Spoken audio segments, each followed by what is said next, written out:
Yo, I think we're. Whoa! Oh, hello, everyone. Woo! DNF. Yeah, that came out of nowhere. Yeah. We got Mustang here. We got Temple here. We're hyping and getting this action in. Got this sick bracket for y'all today. Shadow Royalty coming at y'all with the last DNF tournament before Evo. Yep. Oh yeah, here we go, yeah, guys. Our first set's gonna be Epic Pumpkin 88 versus HQ Hooligan 22. I don't know who those guys are, but I do want to mention that there is no zombie move in this bracket tonight, so this one's gonna be a bit of a slobber knocker, dude. I don't know who's gonna win it. Yeah, we got like the total reigning champion gone. They're probably practicing for Evo, like you were saying earlier. You know, maybe grinding out some matches. So yeah, we're gonna have a new champion today. I'm excited for that.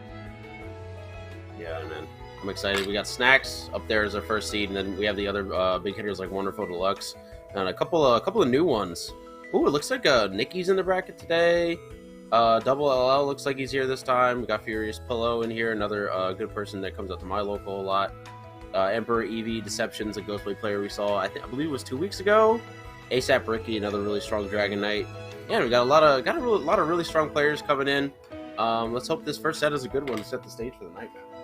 Yeah, I'm definitely ready for it. Also, if you're going to Evo, if you're hyped for Evo, if you're like me, you want to see those Evo trailers, sound off on the chat, please. Please. Yes, please. Oh my gosh. Please type 1 in the chat this. if you guys are excited.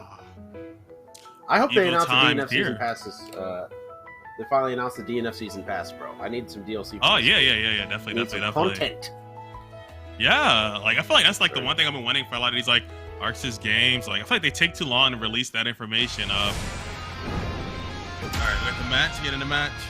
Yeah, it looks like we're getting into game number 1 here. Epic Pumpkin 88 versus HQ Hooligan 22. And we got the double numbers, the double number mirror in. Oh, number's too strong. 22 versus 88. I don't have a pun for that one. 7 does not eat 9.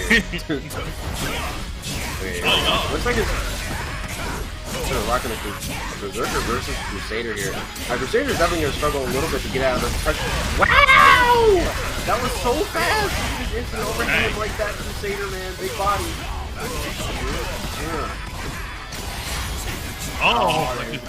Dang. Well, tap on the dome, right? That's all you need. Oh, no, missed the command throw. Didn't expect Hooligan to get hit. All right. Trying to place a neutral here. They have a ton of meter to work with. Oh, and a clean head. Oh, big drop here. Oh, too far! Look out, huge opportunity! Oh, didn't take full advantage though. And he gets thrown. Oh my god, he's still alive! It takes so long to kill this character, bro. Hooligan won't go down. Crazy. Alright. I give it a javelin throw, kind of chilling. Second time we've seen a roll to their fireball. And another roll. Hooligan kind of getting rolled out right now. Not able to mount any strong pressure. Isn't really seeing the rolls coming. Oh my god, we're doing the third one? Oh no, we're gonna access them for frustrations there. Doesn't actually end up working out. HQ smashes out. Gets no combo though. Now gonna get comboed again here. Another mix-up income. Gets hit by the fireball muse. Oh, first though. Okay, wall combo. You want to see the install? Oh no. My man just says, I'm gonna do a check button. You gotta respect that. Yeah, that JA is everything right now. Woo. Epic Pumpkin 88. Looking pretty strong in that game 1. HQ Hooligan.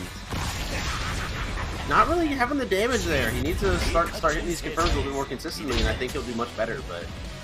Yeah, even when they did get that wall seekers right there, they didn't go into the aura. They didn't go into the armor, which is very surprising to me. That's usually the whole Crusader game plan. Armor up, use the power of the Lord, and purify people with 5D. They didn't go for that.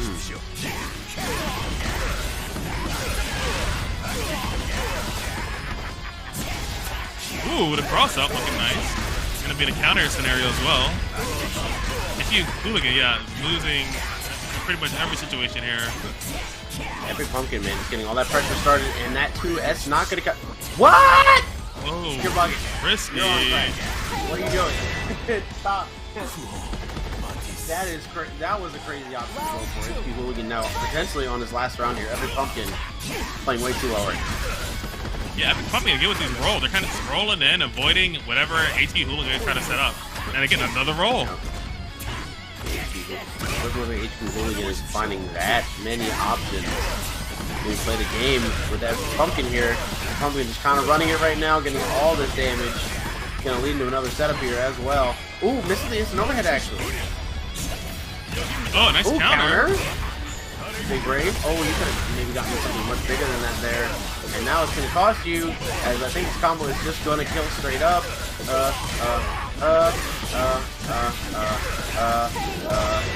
Yeah. That's gonna wrap it up. Epic Pumpkin 88 taking it without dropping around there. Over HP Hooligan not really finding the damage he needed, not really finding those starters, not covering those rolls.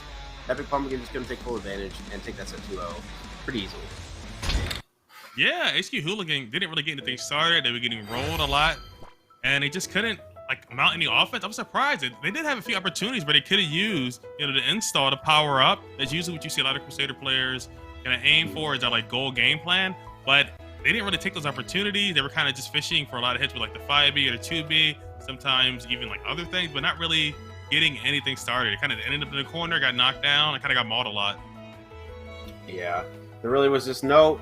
There was a lot of spaces where the Crusader player could have taken advantage, or I should say HQ Hooligan could have taken advantage, but they were just not taking advantage of. And every time he was able to actually get that hit, the confirm wasn't good or the ender wasn't good. So the Berserker player was just able to escape pretty easily. So definitely want to work on those setups a little bit more. Maybe want to work on catching rolls in neutral. That being said, though, good stuff. Hopefully we'll see you in losers. GG's indeed. So, GG's indeed. GG's. GG's. Always GG's. Never BG's. Never BG's. BG's is fake. Unless you're unless you're a 1970s band with a very high pitched voice. But other than that, BG's are not real. All right. So what we got here? So who do you got behind you today? Well, behind me right now is this Ranger for right now, but whatever the next set is going to be, I'm trying to put the winner behind me every time. Thank you for reminding me, or else I would have forgot. Oh, so cool. for this one, Yeah. Bam, there we go, done. Boom. Oh. I got it. I don't think I've ever seen it before, too. Yeah, that aura was cool around him. Yeah. This is all art from the Dungeon Fighter website from the game that this game came from. So I just took all the art from there, and now we're gonna do the thing. But I believe our next set is actually going to be ASAP Ricky, pretty strong Dragonite player versus WaifuWaffles Twitch.television. Hey, if you guys want to watch their stream while they're playing, go for it. If you want to keep 2 tabs open, really go for that. WaifuWaffles Twitch.tv, big shout outs. I feel like it's going to be the new classic, you know, streaming every tournament that you're in. And before it was like an online thing, you know, stream you're trying to run, you're trying to grow your stream numbers, but now it's becoming an offline thing as well, especially Hotashi's been doing that. I'm going to see more of that, people offline streaming their tournament run. It's pretty hype. Yeah. No, it's definitely fun. Like, I think Hotashi definitely broke new ground there, because I think every streamer at EVO is going to be doing that. The internet is not the internet is not going to hold out. You will not get any reception in there. Oh, man. It's going to be interesting. There's going to be like 80 POVs, man. My multi-Twitch is not going to be able to handle it. Oh, that sounds intense. That sounds so intense. But I really do appreciate their perspective. You know, you really get to see how they feel in between each match, before like different rounds. And I feel like after a tournament, before a tournament, it's such like a huge task to kind of envision. All right, how am I feeling going into this match? But I'd rather have this person lose or this person win. What do I want my bracket path to look like? Would be the most successful path for me, you know? And being able to see that live reaction from players is so exciting. I think it's probably something we'll see more of in the future too, like in between match analysis for tournaments. Yep. Alright, here we go. ASAP Ricky versus WaifuWafflesTTV. I believe that this is backwards, I believe. Yes. I believe ASAP Ricky is on the right. He is known for his Dragonite, but maybe we're doing something a little different today. Maybe I'm wrong. Ooh, nice DP right there. Get off, man. Oh, yeah, actually, wouldn't have been able to get the JB there because there is a massive win box on the end of that. So even if that whiffs, it can pull you back away from one. Looks like Ricky's doing something in the corner right now. Fighting for his life. Ooh, nice. Constantly getting out the same exact way. Yo, what is this combo for ASAP Ricky right now? Yeah, that's a really cool air sequence.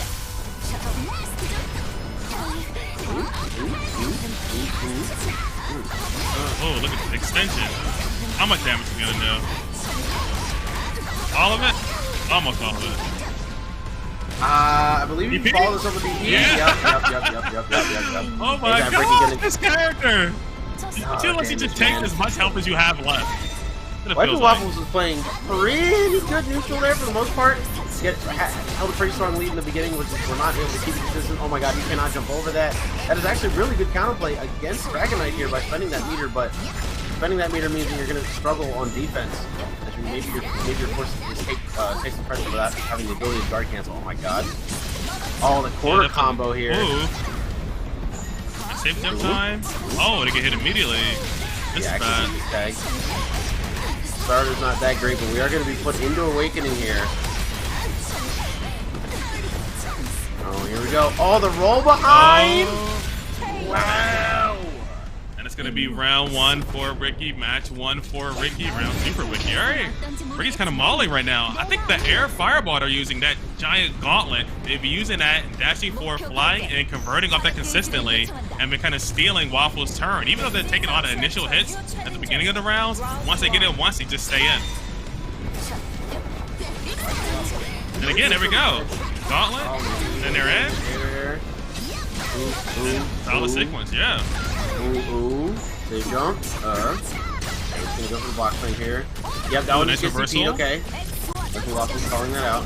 Yeah, and you actually can't really fly over that super effectively, but it does cost WaifuWaffles meter, and it doesn't give that much reward on the mid-screen, so WaifuWaffles has to find some other way to prevent ASAP Ricky from going for that air fireball without having to spend that much meter so that we are now have available on defense. That being said, though, this combo is probably just... Oh, no, it's not.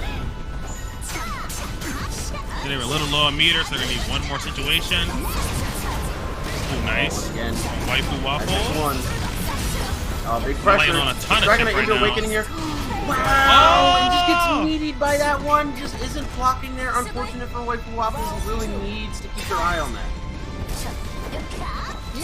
Yeah, this one situation is kind of ending all their entire life right now. Oh, nice punish on the slide.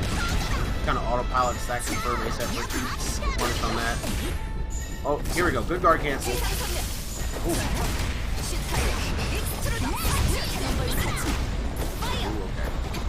Alright, WaifuWaffles have been exploited the situation of the gauntlet so far.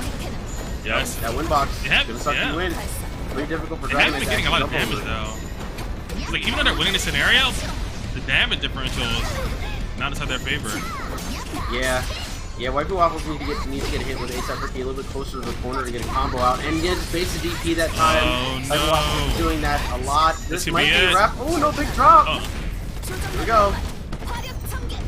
Okay, actually spending super here. I don't know if I agree with this. WaifuWaffles will have a lead here, but I don't know spending the Awakening would work. Especially when you had quarter position on Dragonite. You really need JA. But it's working around right now. Ricky is really low. Okay, Ooh, there we go. Nice. Okay. Okay, I guess setting up the full screen positioning was worth it for WaifuWaffles. Alright. Ooh, nice DP right there. And I'm sure WaifuWaffles is hyper aware of the air situation, trying to control ASAP Ricky's air approach, keep them out of the skies, but they get sniped anyway. Yeah, I think if you're ASAP Ricky right now, you're just kind of playing risk reward, because even though you're getting anti-aired by that X1, the reward for you actually getting away with the jump in and getting or WaifuWaffles ending up spending the meter so you can just go in again later is always worth it. And yeah, that's gonna close it out. Nice guard cancel. Yep. The reward works out in ASAP Ricky's favor, and they take it 2-0.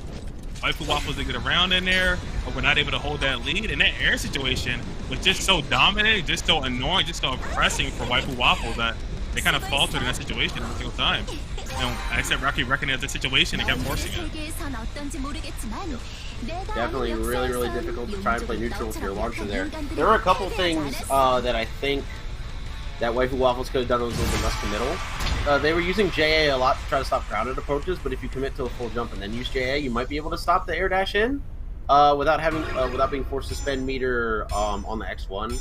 Because even though it was working and keeping Dragonite out of the air sometimes, the risk reward was definitely still skewed in Dragonite's favor, because if Dragonite gets away with that jump in, she gets a full combo on you. If you stop her with the X1, you get a little bit of damage tacked on, and then you end it off with a six. I believe it's a 6S.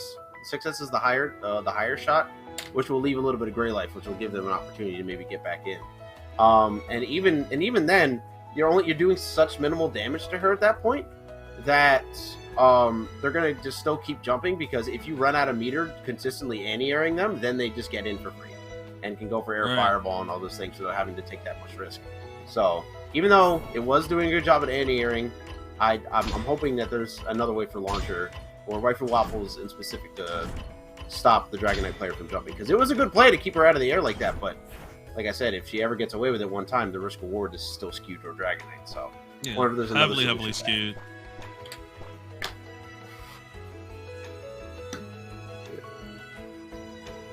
Yeah, I'm curious if there is any other answers, but we shall see. We shall see. Yeah, this game's still pretty early in development, so people are still trying to figure out the best ways to deal with every situation. Because first you have to see every situation, then figure out an answer for it, and then figure out counterplay for that answer, and then figure out option trees. It takes a little while. Mm-hmm. Oh yeah, sounds about right, man. All right, so right now it's looking like I'm not sure who we're going to be getting next, but let's just run through the bracket a little bit here. All right, so it looks like next we're going to be getting ZeroGoukiX and Bjork. I believe ZeroGoukiX is a striker player. I think I played them on that play at least once. Bjork I'm not familiar with, though. Is that the famous Icelandic singer, Bjork? Oh my gosh. I'm excited. Oh my goodness. I'm for this. I didn't know they played fighting games. Just yeah, actually, on my stream, Bjork is actually a fixture on my stream. This is one picture of Bjork I love. I'm sure Neutral Stick knows exactly what I'm talking about in the chat. Of Bjork eating spaghetti. This black squid ink spaghetti. It's like the most beautiful, majestic thing you ever seen in your life. If you have any time later on, check out Bjork eating spaghetti. It's totally worth it. It'll change your life. Bjork eating spaghetti, man. Yes. I'm crazy. No, they cannot. Okay, but yeah, ZeroGoukiX and Bjork are going to be next. But yeah, a striker, really impressive character, really strong air game, pretty good in the air, which is pretty unique in this game. A lot of characters just really are not good at jumping, but definitely an example of one of those characters. And I wonder who Bjork's going to be running against it.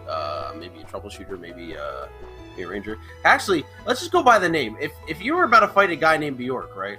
In your head, what character do you think they play? I feel so rough.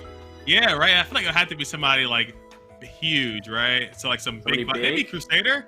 I'm a Crusader. Crusader or Grappler, maybe someone sluggish. Maybe. Yeah. Somebody like huge and obnoxious. I think that's what my brain is going to. Yeah, an annoying character like big boy character. We're gonna see. I'm excited to say. Who are you gonna vote for? Who do you think it's gonna be? I mean, I'm kind of with you, man. It's either Crusader or Grappler for me. Like, I think you're pretty much like right on the nose. Bjork being a big boy character. I think that squares up. That lines up. Wait, back to Striker though. Striker, I feel like the reason why you're saying she's people feel like she's so good in the air is that dive kick, right? That dive kick is so annoying and oppressive. Having a way to change your air trajectory is such a it feels like Yana almost in like Street Fighter 4 or like Third Strike, where she's just over top of you, oppressive, and so she's frame trapping you to death on ground, right? And she's in the air, she's oppressing you, and she has all these layers to her air approach, and then also she's gonna guard break you. So it's like you don't really have like a safe spot to like stand or approach. It's funny too. I haven't seen it. A lot of people compare her to like Yun and Third Strike, but she actually does feel pretty similar in a lot of respects. Maybe like she has a lot of similar moves, I'd say, in terms of like aesthetically. I think the risk reward is structured a little bit differently though. I don't know if I would consider, like, especially in the context of the game. I think in the context of Street Fighter, I think Yun's kit is absolutely ridiculous, and I think in the context of DNF, a kit that's similar to his is still good, but it struggles against some of the characters with much larger buttons. All guard breaking aside, right? If we're just talking about neutral risk reward here, I definitely think that the structure kind of changes how you would have to play against Striker in a game like this. So, all right, looks like we're gonna be getting our first match or our first round of this match. Oh my goodness! Oh my! We set a big character. I mean, immediately. Okay, yeah. Lost Warrior. Okay. Just gonna go for the dark kiss there. Immediately check the guard button. Staggers that a little bit. This is gonna do what. Getting those symbols on her.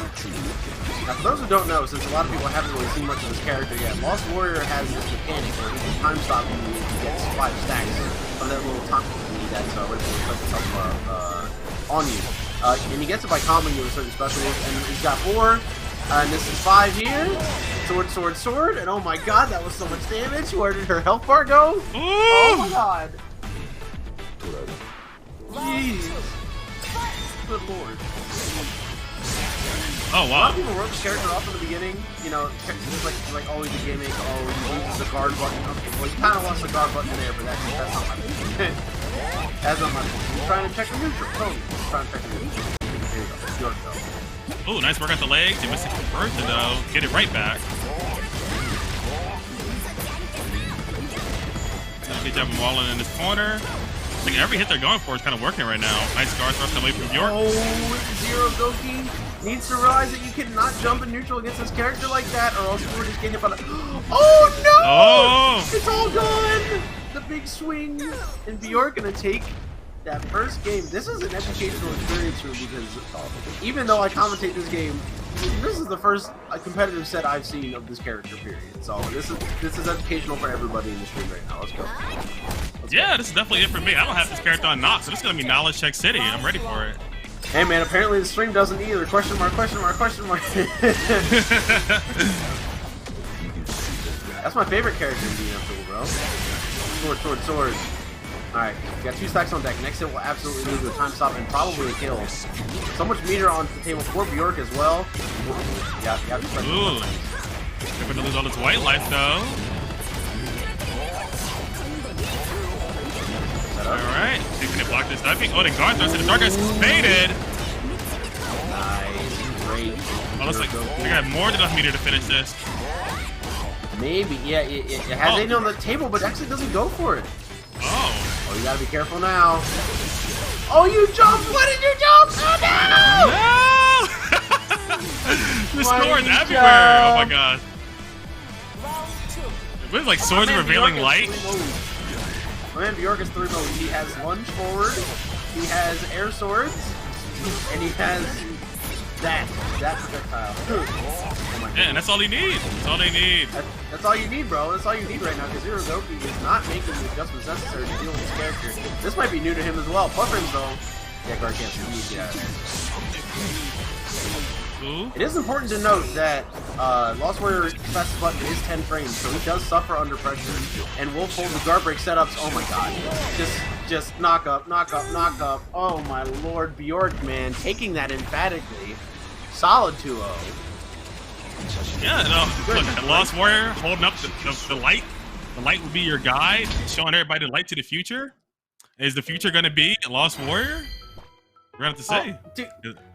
You know what sucks about this? I can't put Lost Warrior in my background because he wasn't on the DFN website. He's new to this game, so we're stuck with Dragon Knight right now. You know? Yeah, you're going to put up question marks. You're going to put like 3 question marks. That'll be yeah. Hold on. I got you. Oh, we got it. Oh. It's coming. This character is insane. Like the symbols, the anti-airs, the swords, it reminds me like swords of revealing light that are all piercing your body. They're just being super obnoxious with all these fireballs. Lost Warrior looks so obnoxious. They're so opposing. And I feel like a lot of people don't know the matchup, so it's going to be like super scary. Like, what is this character going on? God, that's way too big. What's happening, right? What's happening? That was way too big. Okay, no, I feel like it's big, right? But it matches Lost Warrior. Lost Warrior is huge. The question mark's huge. It works out. It's way too big. Don't worry, stream. I'll get a better one right now. This one's better, I think. This one's better. I got you. This character feels so. I don't even know. I feel like I'm not like I played like one Lost Warrior, and it was just like, what's happening? Why am I sealed? Why am I time frozen? What do I do? That's why I'm so excited for Evo. We're gonna see kind of the pinnacle, all the hidden tech that's been like saved up for this game, and we're gonna see it all on display. Oh yeah. Question mark. Yeah, That's we perfect. We got it, bro. Dude, chill. I love it. You're Bing. It looks like an incognito tab too. Yeah. Oh my God, what's going on? Incognito mode, dude. Let's go. Yeah. We in there, dog. All right, but yeah. So that was a pretty interesting set. Bjork out here rocking it with that Lost Warrior right now with the triple question mark. But yeah. You said we're getting Nicky and Trey Pound, right? I think it's Nicky and Trey Pound. I think. Bet. So Nicky, I don't know if this is this. I don't know if this is KI Nicky. I actually don't know if this is. If it's KI Nicky, that's crazy. But if not, I'm not sure who he is.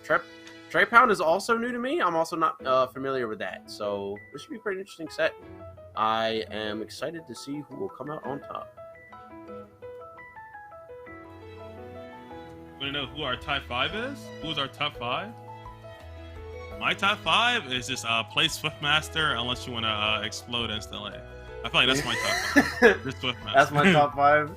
Are we getting controversial now? Okay, you know what? Fine. You know what? We'll do it. I gotta pull up a picture of the roster though. Give me 1 second. 1 second. I will give you a top 5 right now. As soon as I get this tier maker up, because I really just do not. Okay, here we go. Bet. Let me see. So, my top 5 is probably Swift Hitman Striker, I think, in that order, and then DK after, and then it's like a 2-way tie between Crusader and Berserker. That's my top 5. Yeah, I thought that's pretty fair. I would definitely agree with that. But I feel like Deceptionz coming up next. Ooh, okay. Ooh. Yep, we got the Ghost Blade coming up, yes sir. Checking out Mexican Casual get here. Gonna be playing Gams. Gams taking out Loot Pro in Winterside. Okay, big W. All right, it's a big win. Now Loot Pro got to run it all the way back through losers, but in the meantime, oh no, I had it wrong again. It's not Gams we're getting. We're getting War versus Deceptionz. Okay, all right, this should be pretty interesting. Dope. Yeah, Deceptionz. I love seeing Ghostblade action.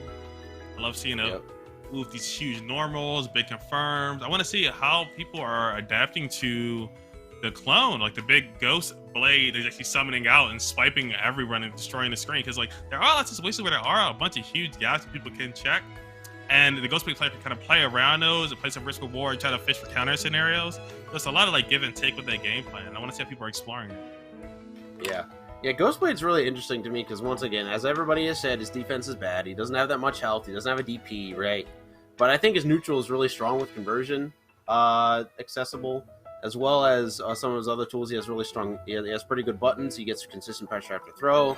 He has, like, as long as he has meter, he has threat from basically any part of the screen. And that's really scary if you play a zoner player like me. But for everyone else, it's still pretty terrifying because he just gets a full combo from anywhere on the screen if he decides he wants to throw out that 5MS, the finger, the small my finger, as it were, and he just sends the clone out.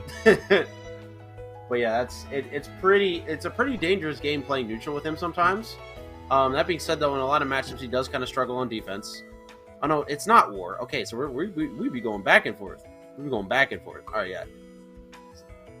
All right. Yeah, all right. So right now it's Gams versus Deception. Gams taking out Lupro on the winner side there, 2-0, pretty big. And then beating War, and then getting here to winner's quarters to fight Deceptionz. This should be a pretty fun set, I think, because I have not heard of this person before, so I'm always glad to get something new.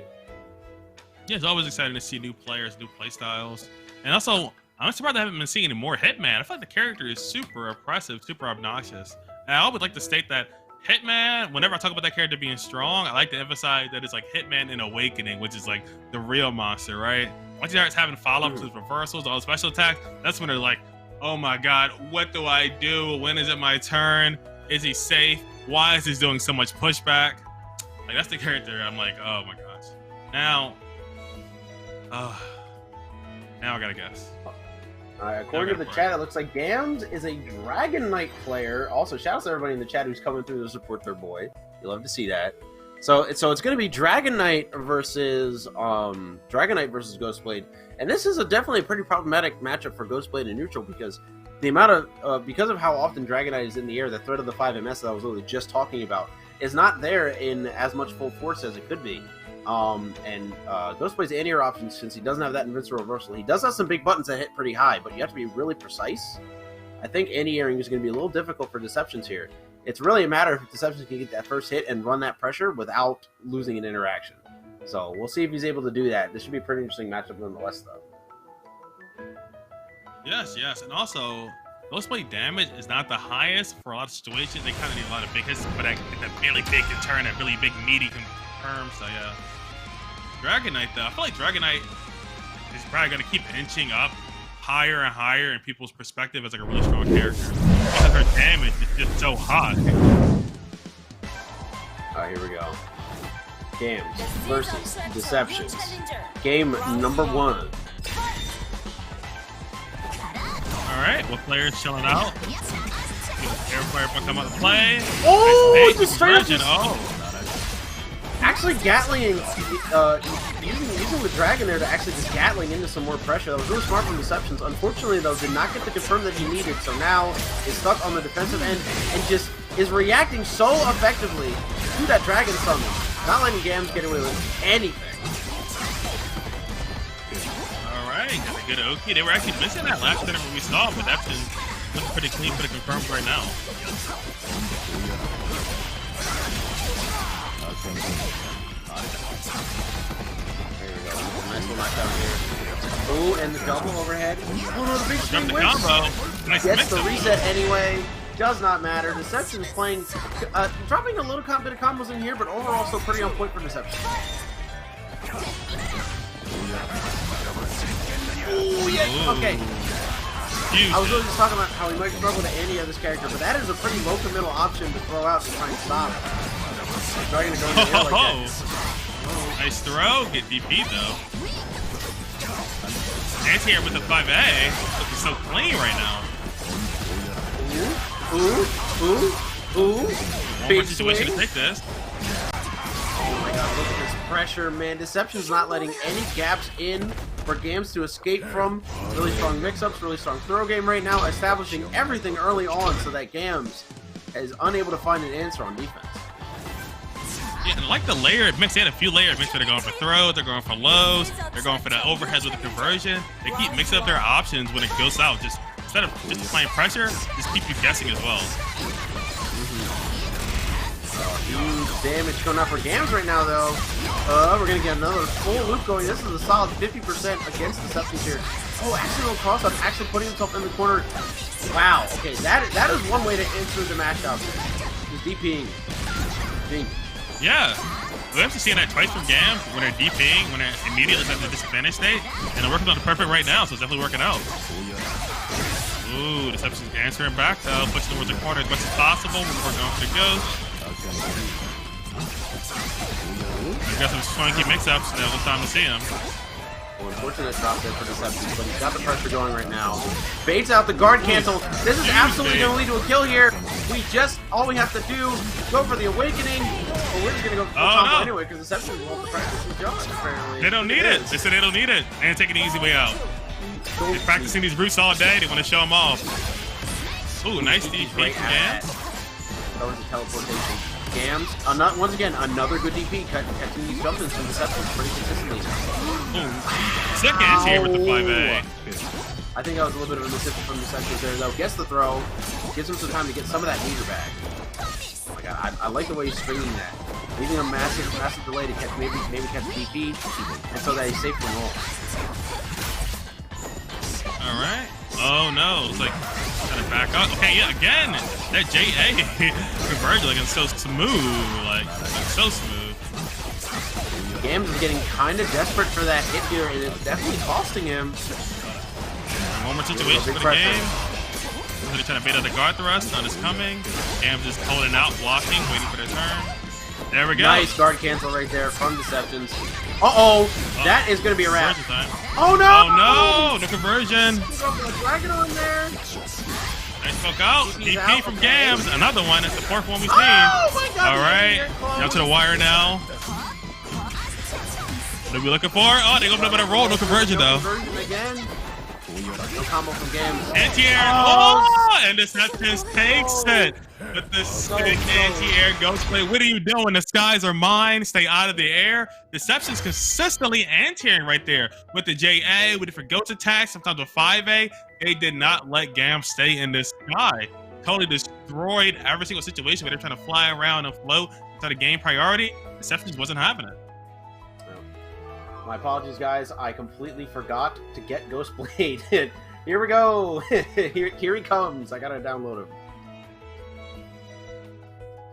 And here we go. Save that shit. Yeah, Ghostblade looking sick. I guess you weren't even expecting to see a Ghostblade that dominant, right? You weren't even perceiving that. That's not gonna happen, right? Nobody's worried about that character. Yeah. I definitely forgot it. I thought no one was gonna. I thought people were gonna worry about him so much that I completely forgot to download him. So you know what? We're not gonna talk about that. Here we go.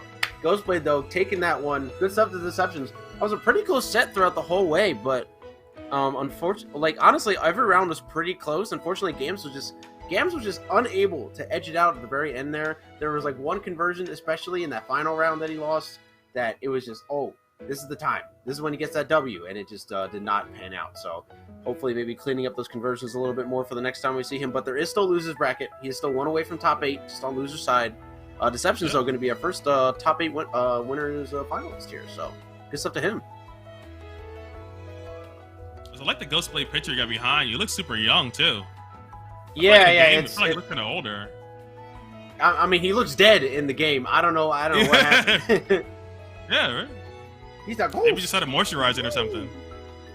Yeah, mate. Yeah, bro. Yeah, got a skincare routine. He needs some of that cocoa butter, bro. Yeah. Yes, sir. All right, yeah. So we got all of our winners quarters sets coming up soon for you guys. The ones that are set up so far though is Bjork and Nicky, and AZLogie versus Stevo. Stevo is actually one of the premier strikers right now. Definitely one of the best around as far as striker goes. He's probably a top 5 striker at the moment. And then the only other one that hasn't been decided yet is ASAP Ricky versus the winner of Optimus Prime and KH Black, which is going on right now. So we'll get that result for you guys soon. But in the meantime, we're going to be getting one of those 2 sets for you. Bjork, we saw running that Lost Warrior earlier. Nicky, not sure who they are playing in this game. We're going to see that one soon. Stevo, obviously the striker I just mentioned. AZLogie, another player I am not familiar with, so that should be a pretty interesting set. Yeah, I'm excited to get our top 8 all wrapped up, man. All these sets look pretty good. Yeah, we're seeing a lot of 2-0 so far today as well. Everybody's kind of getting swept. It hasn't been a whole lot of back and forth. Maybe one round here, but nobody's been able to seal it out 2-1. So I want to know if that's like, you know, people aren't ready for certain matchups or people. I mean, this game is pretty fast paced, right? You know, you can lose in a few big situations and get overwhelmed and not always be ready to adapt. That's what it feels like right now. Yeah, it's definitely what it's starting to feel like just a little bit here. But yeah, it looks like we're about to get right into our match here, guys. This should be pretty fun set. I'm excited. Once again, another match to decide who's coming in on winners top 8. Not sure which one we are getting though out of the AZLogie or Stevo or Bjork and Nicky, but I should know that. Oh, it's gonna be Bjork and Nicky. It's gonna be Bjork and Nicky. So it's gonna be Lost Warrior versus I'm not sure who Nicky's playing. It'll be pretty fun. It'll be pretty good. Yeah, let's check it out. Bjork. We're gonna see more time stop, more flying around fireball. It's like the CF dog stages. Bjork. Oh, there we go, Hitman. Oh, we got the Hitman. Oh man. Oh, wait, everything too. Looking smooth. Oh yeah, you gotta be careful of those swords. Definitely don't want to be caught jumping, and actually gets caught. It's not blocking there. Is Nicky, and look at all the damage. If you add up all that gray light, it does so much. That's a nice little safe jump setup. Oh my god, air fireball actually pretty good in neutral here. I just damage it. But we're already getting conversion. Yup. If he has gray light there, you actually just can't challenge. Alright, gets the gas. Nice safe jump. Gonna put us jump in. No conversion though. Oh my god, gets caught out of the run. You really need to be wary of that projectile. It will absolutely just smoke you. And yeah, even if that didn't kill, that was a time freeze. This up to Bjork taking that first round. Wow, yeah. Oh my gosh, nobody's ready. No one's right. Okay. Gets captured again. I like the conversions too. What? Oh, reversal gets baited. No punish though. Yeah, way too far from Bjork. Really needed something faster there. And getting caught just blocking there. Oh, this is overhead. Nice. No combo. Nice counter. DP? Yep. I like the counter right there. Only needs 2 more stacks to get that ender there. Oh, and that's it. This should be the round here. As long as Bjork optimizes correctly, just like that, that's going to be a wrap. Bjork taking another game without dropping around here. Yeah, this character Lost Blade. Oh my god, Lost Soul, Lost Warrior, Lost. I don't even know. I'm confused as well. Question mark, bro. Yeah. All I see is just orbs and steals, and everybody getting hit with these giant blades. Trying to jump around at the top of the screen. He said, "Where are you going?" All right, poking out. They're low in meter now. Oh no. Oh my god. This allows him to get so much meter back too. It wastes so much time, and this is gonna be another kill. Perfect. What's going on? What's going on? I wish I could tell you. Whatever's going on, I got the question mark at the ready here. This is looking crazy right now for Bjork. Lost words. That's what I have right now. Lost words. Oh. Yeah, bro. I'm lost. I definitely am lost for words. That is definitely what's going on right now. Yep, trying to get that pressure going, but it looks like Nicky's starting to figure it out a little bit, but there's only one more round to lose, so he needs to be careful here. Oh, but jumping is still not kosher! Oh, this is absolutely... Oh, no. Oh, the awakening. Frame trap. Gotta be paying look at his damage. Oh, my god. Wow. Yeah, Alright. So there's something Nicky fucking that one. Bjork, unfortunately, not realizing that Nicky was in awakening, so just trying to punish that DP does not work out. And we'll see what Bjork can do here, though. That should be nice throw. Run up throw! Okay. Wow, really good run roll. Wow, you can actually just do a parry in the middle of that block string. That's really good. That's actually a really good matchup now on Bjork. Alright, and a huge damage on Bjork's side. Teleport again. Misses the cross up, gets DP'd. Nice follow up. Nicky. This is scary. Lost Warrior is a 1K helper though, so I think 2 more hits are going to be necessary to kill him here with most starters. Oh, goes for the DP, but yeah, still has to care about the whiff cancel follow. You're dead! That's gonna be it! That's gonna be it! That's it! The orb! Oh my god. Bjork just coming like in mauling. top 8 winner's side. Follow the light. The light will be your... I'll like lift up the ball of light at me. I need to get like a ball of light just to lift up and be like over your opponent. Oh my, like what is this character? All these teleporting, all these orbs, you stab you with the knives, there's 5 seals, and you're slowed down, and then it's over, and it's like this character just seems so impressive. I feel like the one thing that I was talking about the knowledge check, right? Everyone seems to be jumping and exploding in this jumping scenario right now, right? So because everybody's jumping, that's how you know, like people just aren't aware, like what should I be doing against this character? Yeah, he's mostly like a mid machine, right? Like you can kind of react to like when he teleports and then mix up isn't that scary, but in neutral he's a little bit terrifying because if you could just get caught slipping. He has a bunch of like really long, really strong options at like half screen, and then he has some swords at full screen. So if you ever jump, you're gonna get stabbed, and everything about that will just become more and more difficult as you lose more and more health. I think Nicky was making some pretty good adjustments by the end and starting to figure out the matchup, but it was a little too late. And yeah, Bjork gonna take that. And I do think Bjork was playing really well. He's not like getting the top 8 just from a matchup check. He's clearly pretty good at the game. So good stuff to him for taking that, moving on the top 8. Yeah. Yeah, their awareness was really good for the. They noticed that like nobody was like punishing the teleport, so they were like, wait, hesitate, go for the teleport again, and kind of just dance on people. They were kind of staggering. It's like that orb to like seal people from like full screen. I also noticed it looked like they were whiffing jabs to like, get people to approach, and then once somebody would approach, they would then hit them with something else. So it's like, okay, the block button is going to be a necessity from now on. Everybody wants to check make sure it's working for them. It's definitely one of those. I feel like that's what's happening a lot right now as well. You got to be gripping that block button for dear life. My goodness.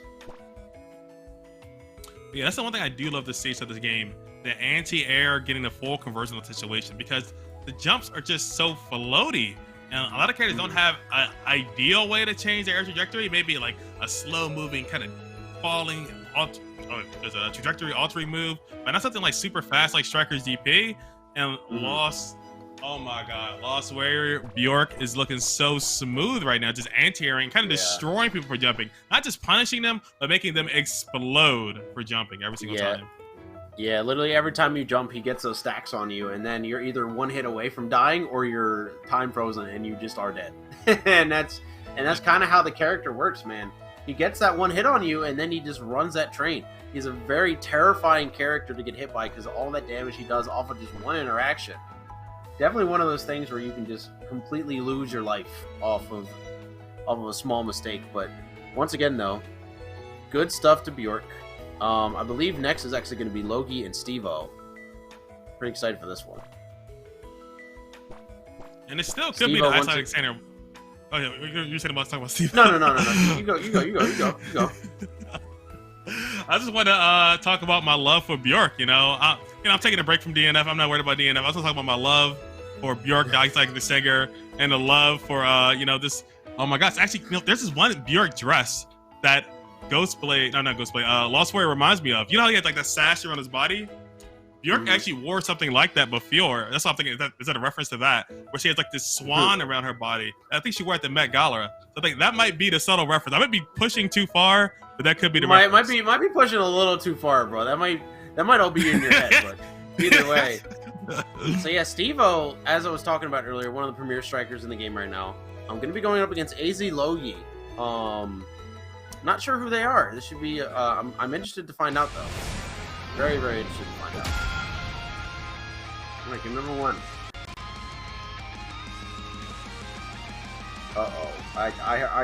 So you guys can't hear it, but I heard production say that this is going to be fun. So I'm very curious to see what this matchup is. Very, very, very curious. Ooh, okay. Grappler, all right. I am fully awake. I'm 100% awake for this. It's gonna be Grappler versus Spiker. Oh, cool. Oh, yeah, Let's see some fisticuffs. Yeah, we've been seeing so much magical powers, dragons flying around, people stopping time. Whatever happened to good old just punching somebody in the chest? That's what we're about to see a lot of right now. AZLogie going for a lot of jumps here. Nice 2A. Great check on Stevo's run in there. Ooh. Go for that cross up. +5 here. Gotta be careful. They are smooth. All right. Laying on the striker pressure. Ooh, nice guard thrust out. Doesn't want to get potential guard break scenario, but they could be in another one right now. This is going to be 100% guard break here. Wow, this catches the roll. Oh, no. Really, that is conversion, though. That DP, though. Okay, here we go. Another 2A starter. Goes for that throw reset. Unfortunately, Stevo just challenging with that dive kick. This is not going to guard break before he gets 100 meter here. Yep, gets out. One more block situation could be this dangerous, disastrous. What a good trip guard there from Stevo. This should lead to a kill too. Has all the meter available, but oh my god, the damage is so low. Gonna go for one more mix up. Oh, that was terrifying. No, huge conversion. Ooh, a little too far. A little too far to get that combo there. Unfortunate for AZLogie, but he is playing it super close to Stevo right now. Oh, AZLogie with a sick cross up right there. That was nice. And get the corner control back to the roll through. That was nice. Nice awareness. Yeah, jab for the dive kick. They go for a throw. I like the soft reset. Bait on the roll and the whip on his cancel. Oh my gosh. And we're finishing off with a perfect from Stevo. Oh my god, that was such a sick way to end the first match. Wow. What a way to show up and show out in the first match. Oh my gosh. That is crazy. The raw launcher into reverse beat conversion. That is crazy. Oh, okay, I like the 2A checks yet again. AZLogie pretty consistent with those, stopping Stevo's running. Oh, here we go. Okay, just gonna get a nice little hard knockdown there. Gets tagged with the load. Really good awareness from Stevo to call it out with that 2A. Oh, a little bit of stare down right now. Yeah, AZLogie comes out on top. Everything's coming up AZLogie right now. Ooh, a little hesitation right there. Waiting to bait something out. Nice guard thrust. Get off, man. Oh my god, the hitbox on that dude! pounds on the ground. You see earth shattering everywhere. Yeah, oh my gosh. It's devastating. Oh, the armor. Oh my god. Oh no. Oh, drop conversion. AZLogie though. That is a huge miss. That could have been at least 60% damage. But Stevo not going to be advantaged for that. Here we go. Knockdown. Yep, we're going to get the 1-punch knockdown here. Oh, ugly cross up. Oh, all right. Land under pressure, frame trap city, and get the lays worked out right now. Nice jump in. Ooh. All right, Stevo getting that round.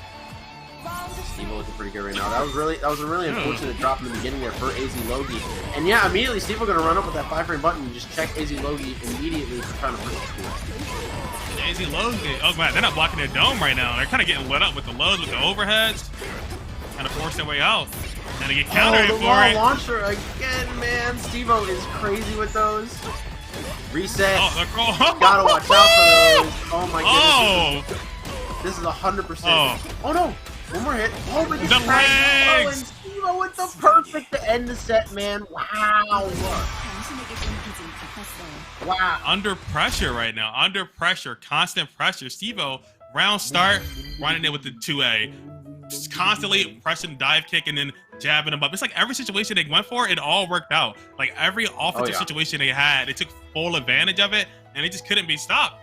Like AZLogie, they just couldn't get Stevo off of them at all for a second, especially in that last match. It was just oppression. Yeah, no. Stevo, so on point with that game, man. Unbelievably good with that. AZLogie was finding some answers in that game too, but man, Stevo just said, no more. I'm not messing around with this character anymore. You're losing your life. No neutral. No nothing. All pressure.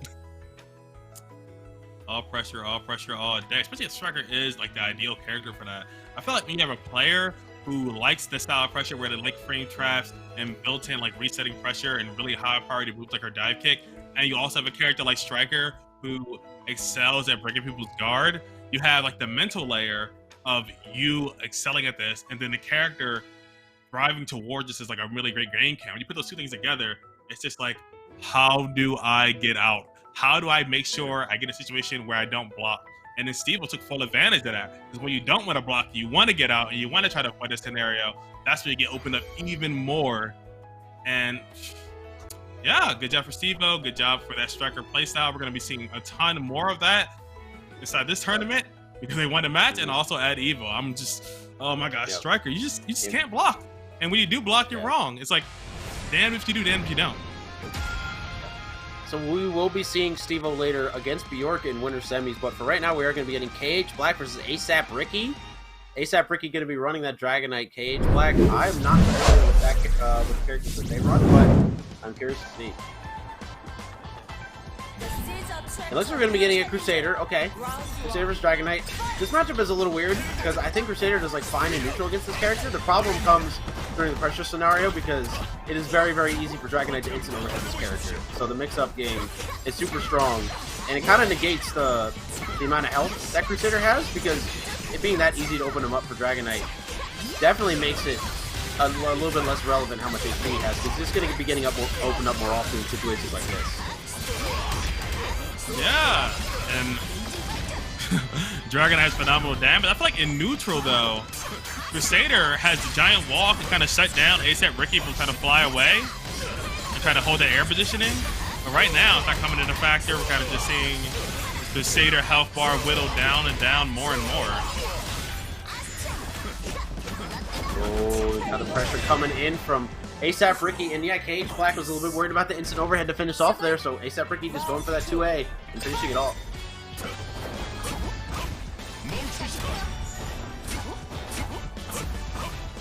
Ooh, this is a little scary for ASAP Ricky, but he is going to get that pressure started now.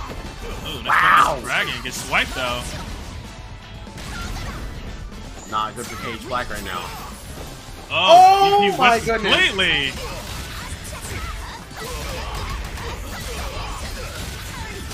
KH Black getting a whole lot of damage. Out so hard. You're getting melted right now. So hard, man. Jeez. Oh, nice flash block on the low. Gets staggered up though. Boss out. Okay, it works this time. Nice conversion, stay safe. Go for delay wall. No install though. There we go. Oh, immediately gets thrown though. Oh no, conversion, they be safe, but they're on a pixel. They have no meter left. What are they gonna do? They bust out and it gets baited. Yeah. Ooh. They kind of ran out of scenario. They got kind of desperate. They needed to, try to reset the positioning, and it didn't working out. ASAP Ricky sniffed it out. All right, Cage Black struggling a little bit on both ends of the game here, during pressure and in neutral. But oh my goodness, the 2A check from ASAP Ricky, man, is super on point with that. Yeah, Cage Black. Oh, another throw. Wow. Oh my goodness. Uh-oh. All right, huge damage. Oh, this is not good if you are ASAP Ricky here. This is a terrible position to be in, and now you've traded the fake corner for the actual corner and taken all this guard bar damage. Yeah, ASAP Ricky is living really, really low. Oh, guard bar positioning, but oh no, nice anti-air, nice air. Not like conversion. Oh, this combo is crazy. Ooh, get off me. Unfortunately, it looks. Keep coming up from Cage Black. Oh, nice. Just leading to a sweep here. Oh no! Enormous stop for Cage Black! And I think the super will do it. It'll be close. The Awakening might save him here, but I'm not sure. And it will! The Awakening, staying man! alive. Wall. Another one. Get close to me. No meter remaining. Oh! Nice DP. Get off me! Brave me to the Lord. The bust out! Busting out like a legend right there. Oh! ASAP Ricky denying K-Edge Black pressure 100%. Not letting him get a single thing started at that point. Taking that turn back. And the delayed poke to try to get something from Cage Black. Good stuff. Oh, tries to go for the throw there. It doesn't work out that time. Alright, tossing the javelins out. Tries to force a roll. ASAP Ricky has kept the neutral and pressure so consistent that Cage Black is just trying to really like get off me because he's like super scared. He's playing very scared right now. Oh, net fireball. Yeah. ASAP Ricky's done a fantastic job of dealing with the wall and not getting opened up. It's still not. But immediately tech buttons. Let's go. Cage Black unfortunately not believing in the hit right there. Blocks overhead though.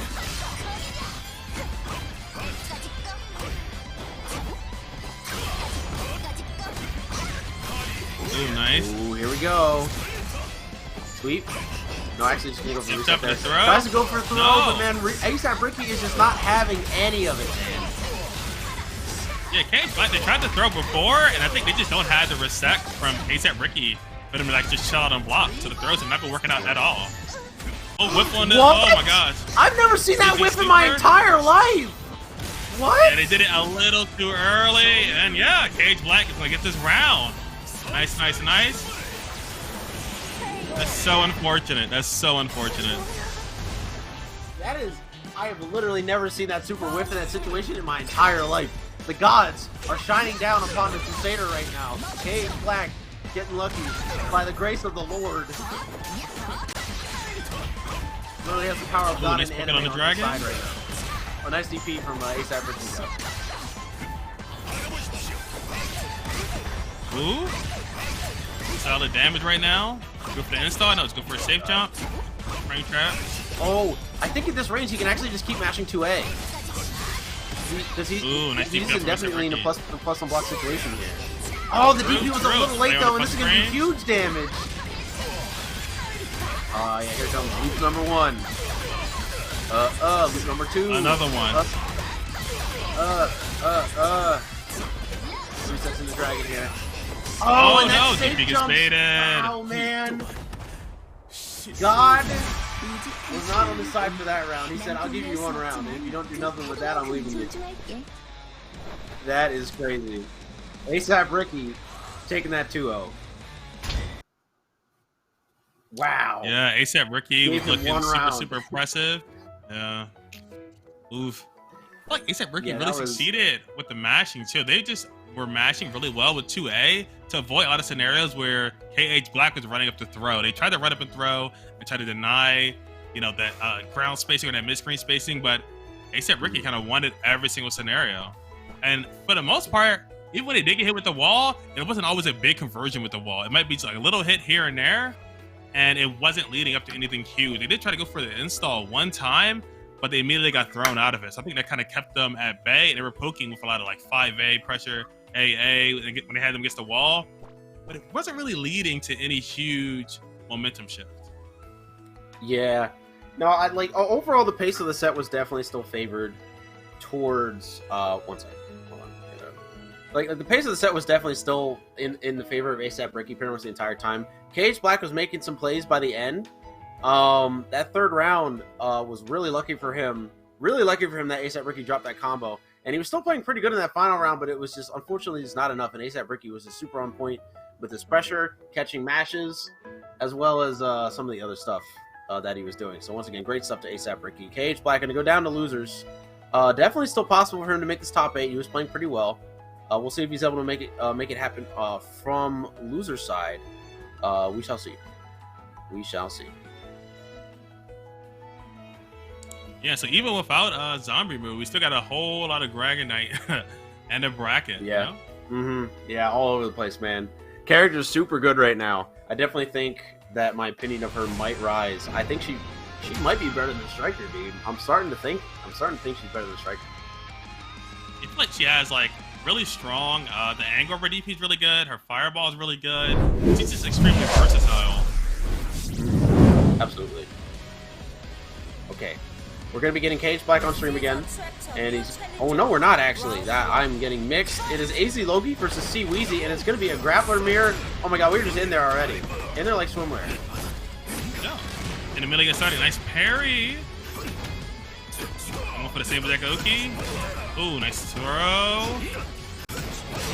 Another one. And everybody don't be fooled. The grappler on the left is AZLogie, so... okay, here we go. Pressure.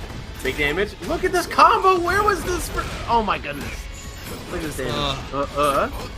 And a super plus crossover right there. I'm loving the pressure. All right. Oh, wow. No conversion, though. Armor throw. Great low into super. Yep. And that's going to clean it up. Going to clean up that first round. AZLogie going to take that first one. Like it. This is like probably the closest quarters fight we've seen. We might see all night. But they both succeed in that really immediate, really close range. It's a mirror match. But I feel like it's just like who outpaces the other person, who has the better read on these throw scenarios like that.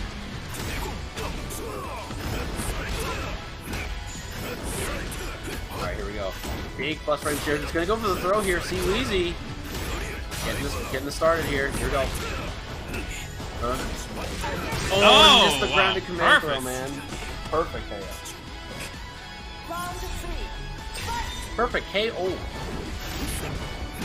my God, the armor. Big ups. Look at this damage. Look at all this health. Wow. About 50%. Oh, and this is a full combo there's here. More? Oh, we're just gonna go for answering back with a perfect. Answering back with oh my God. I think he was trying to go for a parry there, but that parry is frame 4, so you're not really gonna be able to beat Nicky with that. Just gets absolutely popped. Wow. Oof. Super good round break. Yeah, they're both like oppressing each other pretty well. I love this whole momentum switch with the grappler. His character is definitely a super momentum based, right? Many grappler the fighting games are, and his devastating damage. It's like grappler in a grappler mirror doesn't have a great answer to get out because of the parry. They don't have a reversal to cover strike and throw, so they have to guess themselves. That is a huge counter hit there. Plus frames. Here we go. Here we go again. Tries to go for that. That is not a good idea. AZLogie with almost a perfect again. CWheezy really on the back foot here. Has to make something happen.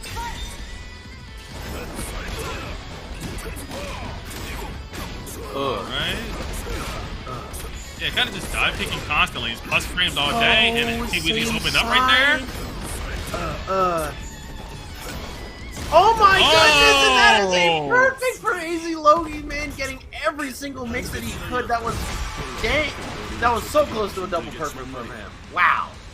Yeah, emphatic speed ran. Woo. Yeah, that was fast. That was very quick. Very, very fast. Very, very quick set. Yep. And here he I comes, feel like you could have guys. blanked. I think I did blank and I missed the round actually. Yeah, no, it Kinda, it happened really it quick. was over. So yeah, AZLogie gonna take that one 2-0. We got a bunch more matches coming up for you guys, but yeah, that was a really fun grappler mirror. That was a good time. Yeah, I like the back-to-back perfects. It was just the dive. I feel like the dive kick. Neither player was answering that dive kick scenario super well. So once they had to deal with those plus frames, it was like, all right, did I get opened up? No. All right, well, it's kind of just guess and be in a terrible offensive situation. Yeah, I think definitely it was a lot harder to deal with the plus frames and command grab setups too, because in the mirror, right, a lot of characters can DP on reaction to some of the delayed grabs and stuff. Not really possible for grappler, right? Because he doesn't have that DP. So if you put out that throw, he's more likely to get hit by it, as well as some other things too. Because you could also react, as a lot of characters can react and DP the flip.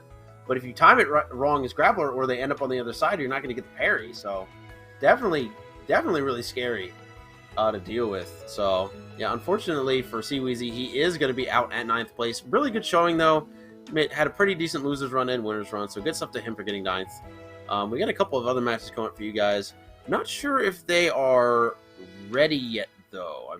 I gotta check. I believe the sets I've set them up are still being played. I wonder if we can maybe get one round before, because right now KH Black is waiting for the winner of Mr. X and Lupro. Lupro is somebody who I believe got top 8 last week, so I wonder if he's gonna make it again. Trepound and Shenles are going to be playing Gams, and that will lead in the top 8. WonderfulDeluxe or War are going to be playing against Nicky, which will also lead in the top 8. So those matches will be coming up for you guys very shortly. But in the meantime, man, the sets tonight have been pretty good. I think overall the overall level of play has been pretty high. Also, in the meantime, hey, you're chilling to the chat right now. You're having a good time in the stream. Why don't you consider following Shadow Royalty, you know? Follow the channel. You get updates of when we're running more tournaments. They also have a they have a Twitter group. You can follow that, get updates for the tournaments. They always post about when they're doing like DNF, also doing Guilty Gear Strive, also doing, maybe some other fighting games in the future you might not know. Maybe some other cool fighting games coming in the future you might want to check out. Also in the KOF 15, and also check us out. Hey, me, Tiplenut. Yeah, check me out. Give me attention. I like it. Hey, also, man, check me out too, man. My Twitter is right here, and my Twitch is Musty Prongs. So you guys can go follow me there. I pretty much only play multiverses on there, though. So if you guys don't like that game, sorry. I'm going to be playing mostly that. So this is what it is. I've been grinding also the multiverse too. Superman is super sick. Oh, dude. And LeBron James super sick. Dude, I've been playing a bunch of, but I was actually good. No, I'm not. Long story, Houston Battle Royale. I'm not actually Musty though. Don't ask me that question. Also, make sure you guys check out the Matcherino, matcherino.com/t/RobDNF4, !Matcherino in the chat. Still got 41 of those 50 claim codes remaining, $28 in the pot. Shouts to Asar for dropping the 2525. Appreciate that. So yeah, if you guys want to go there, if you guys click that claim code and do all those sponsor quests down there, it will add money to the prize pot for free. So I would really appreciate it if you guys could, in the chat, could go and do that. All 52 of you, so we can get as much money in this as possible. And if you have some extra cash from the kindness on your heart, please donate to the Matcherino if you can. We'd really appreciate that. And we would love to see you guys support the players on the 1 week where Zombie Moo isn't going to be taking their money. All right. So, next set coming up. Yeah, power to the players. Power to the players, man. Power to the players. Power to the players' wallets. That's the facts. Yeah. That's the facts. Yeah, seriously. If you're in this tournament, there was no reason you should not be shilling at Matcherino to the chat. Because it's literally money that'll go to you. It's potential money. It's like you can plant a money tree and then hope it gets delivered to your door one day. But all you got to do is just follow people online in the DNF bracket. It's just a few easy steps. Check it out, and boom, 25 cents is added to the bracket, just like that. Wow. Yep. That's all you got to do. You just got to click a little button, man.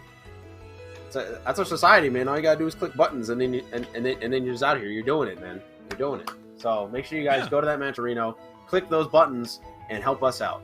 We really appreciate it. But yeah, I think we're gonna be getting Gams versus Shenles next. Gams we saw earlier. We saw Gams versus Deceptionz. I believe they're also Dragonite. Shenles Not familiar. So this is gonna be new for both of us. They made a losers run all the way from losers round 2, so this should be pretty good. I'm excited to see how this one plays out.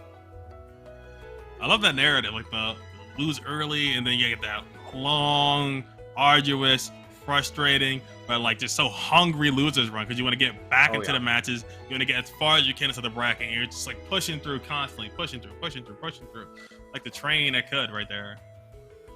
Yeah, man. That's what I'm saying. Losers runs are always hype, and especially when you're the ones doing it.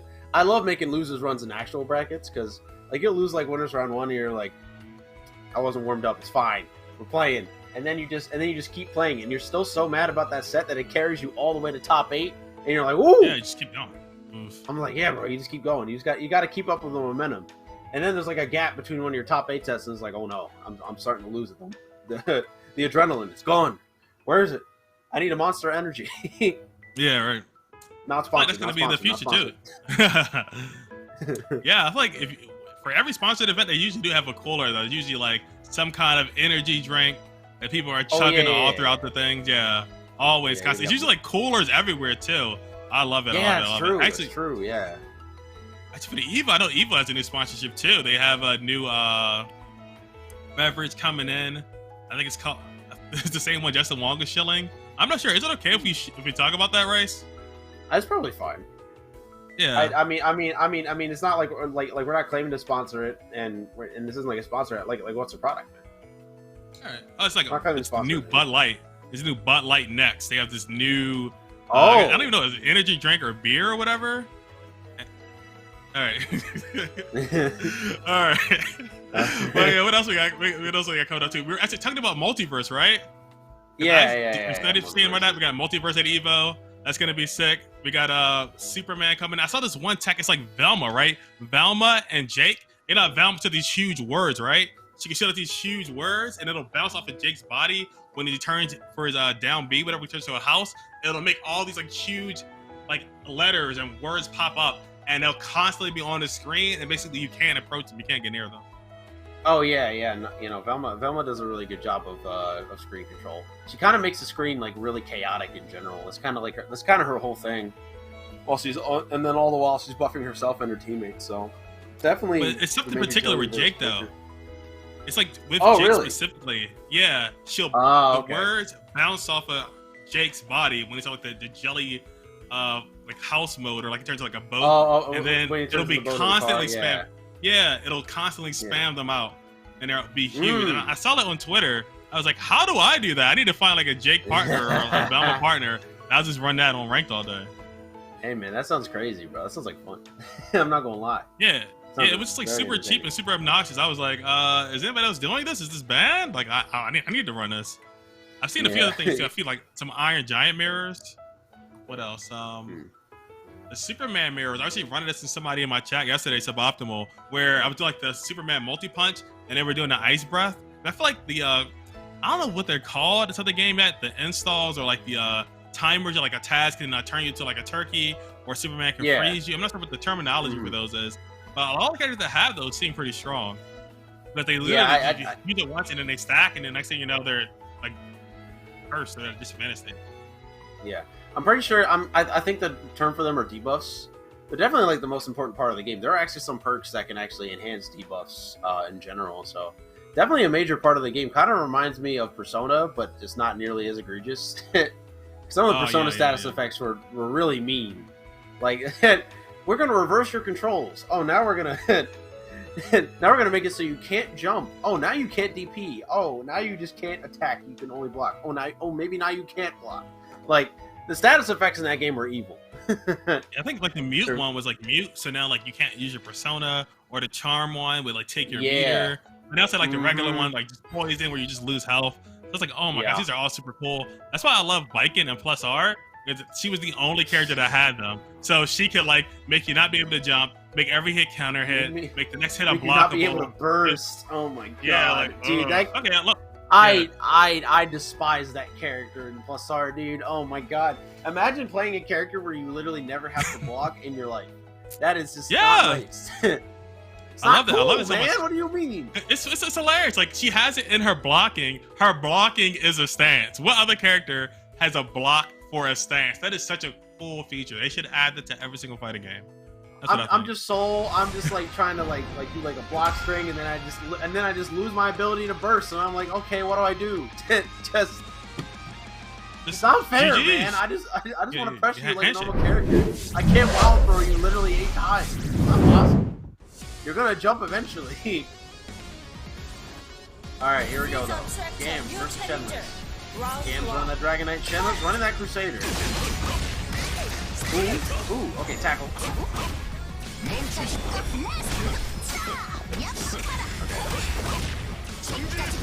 Wow, the second hit actually connected. Shenles not reacting to the hit properly, but he's getting attacked by Gams, so Gams can try to get this pressure started. Oh wow, tries to snipe the dragon, gets messed up, and in this corner, you know, the damage. Like, they don't have enough meter for a second loop. Yeah, so we're just gonna go for the safe jump. Oh, gets hit by the safe jump. Very unfortunate. Combo drop though. Staying alive.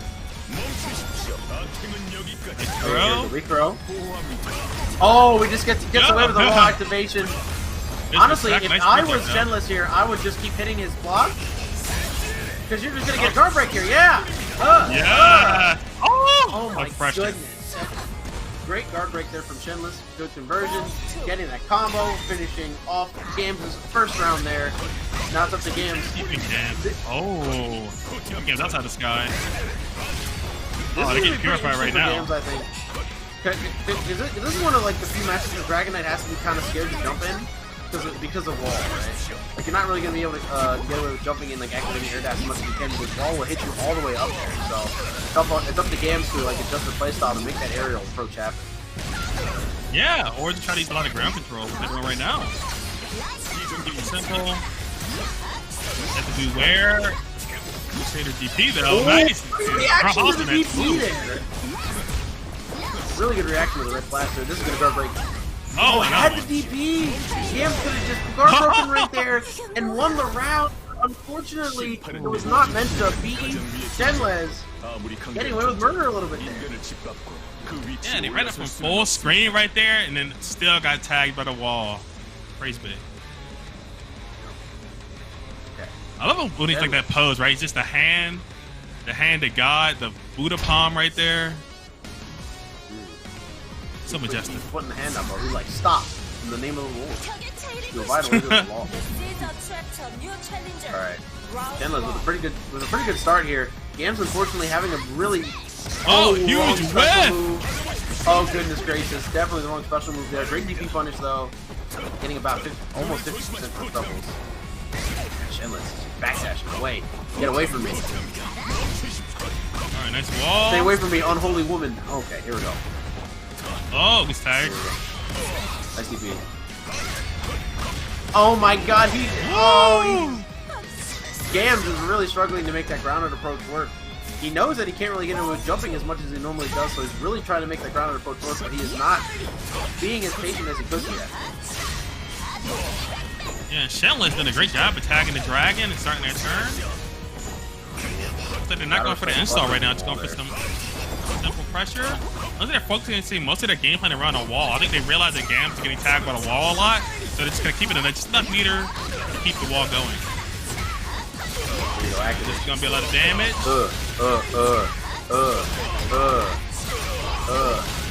Dragon Arm? Ooh, here we go. Safe jump time. A lot of damage for Gams here. Might actually need 2 hits in order to kill him because of that Crusader Awakening. Alright, Shenles like they're holding the block button. Nice. Oh. Bit of a strange angle there. Nice javelin. Gets scoped out. Wall. Oh no! Far away, not gonna get... Oh, that is crazy! This is not gonna kill him. Shenles is gonna live. Shenles might live this. You gotta factor for that Crusader Awakening. And this might be a dangerous situation for Gams because in this position, Shenles has a spacing position because of the wall. And nice DP from Gams, man. Just bust out, it'll work. Confidence right there. Alright, Gams. Potentially time for Gams to make this happen. Alright. Another BP, looking good. Another one! Just respecting all the Shenles pressure constantly. Just never relenting to block, never taking a disadvantage state. Here we go. Oh, and catches the roll away. Great up, doesn't catch that one though, and now Shenles gonna take his corner position back. Oh my god! This is terrifying now. This is Gam's potentially last round. He has to deal with all this pressure, but he might actually just be broken. Oh, very close. Oh! Damn. He rolls a little preemptively, gets caught by Shenles, and Shenles takes a 2-0, moves on to loser side top 8. Good stuff. Yeah, Shenles was looking fantastic right there. The wall was super impressive. Gams couldn't use their usual area approach to get in, and having a fight Crusader on the ground was just too much for them. But I feel like they were getting tagged by a lot of the little wall scenarios, and I like the Shenles the way that we were converting, and they weren't always going for like a lot of damage. Sometimes they would just go for the corner carry and then try to win in that positioning. But yeah, looking really solid. Yeah, really good gameplay. Guys, we are going to run to a quick break. We'll be right back after this top 8. Stick around. Later.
Hello everybody, welcome back to Rollback on block number 4 for DNF. We are back here with top 8 here for our tournament tonight. I think our first match is going to be Bjork versus Stevo. Bjork kind of hitting us with the surprise loss warrior, making top 8 winner side. Going to be going up against one of the premier strikers in the game right now, Stevo. And before we get into this match, guys, I quickly just want to say make sure you guys check out that match arena, because these top 8 finalists are all potentially going to be making money at this tournament. So if you guys want to go to ! match arena in the chat, type in, maybe claim some of those codes, maybe add some money by yourself if you'd like, that'd be awesome. But Bjork versus Stevo, this matchup is going to be really weird. I think Lost Warrior is going to get oppressed pretty hard by a character like Striker. But it's really a matter if Bjork can get that first big hit first, because he's been doing a really good job of tracking jumps in general today. We saw him versus Goki earlier. Kind of smoked him for every time they jumped with those full screen swords. So we'll see if he's able to do that again. Yeah, I feel like that's the scenario that Bjork has been succeeding in consistently. When somebody jumps, they take full advantage of that. And not only are they getting a bunch of damage, they're also getting the seals in, then they get the time stop. And then a lot of scenarios where they were getting the time stop, there was also the scenario where that was like the last bit of meter they had, and then they had to reach the cooldown, and then the round ended. And I don't know if anybody's ready for that yet. We haven't seen anybody who was kind of aware of it. We've saw like a few players that were trying to avoid the scenario, maybe reversing back or taking back momentum late match. But it seems like for the most part, Bjork has been controlling most of the momentum of their sets. And also been winning all their matches 2-0. So yeah, let's see how this goes. Yeah, I'm pretty curious to see how this is going to go as well. I think the set's going to be really interesting. Like I was saying earlier, it's really going to come down to if Bjork can get that first big hit. Because if he can get that lead on Stevo, Stevo's going to have to be much more measured in his approach against this character. That being said, though, Bjork is only going to really have access to that parry. And as long as Stevo keeps that pressure airtight, he's not going to have to worry about DP too much, or even as an option against this character. And to top it all off, Lost Warrior's fastest button is 10 frames, same to go along with Launcher and Ranger, so it's going to be pretty difficult for him to get out of pressure if he gets stuck in it. I'm interested to see what his answer for that's going to be, or what his answer in neutral is going to be, because like I was saying earlier, he's going to be able to catch jumps pretty effectively, but a lot of those ground buttons are pretty slow, so he might just get caught by a run-up 2B or a run-up 5A. Could be pretty problematic here for Bjork in neutral, but we'll see what he's able to do here against Stevo. Stevo, a very seasoned player in this game so far, but Bjork has surprised us before, so let's see if he can do it again. Yeah, I'm loving it. Bjork.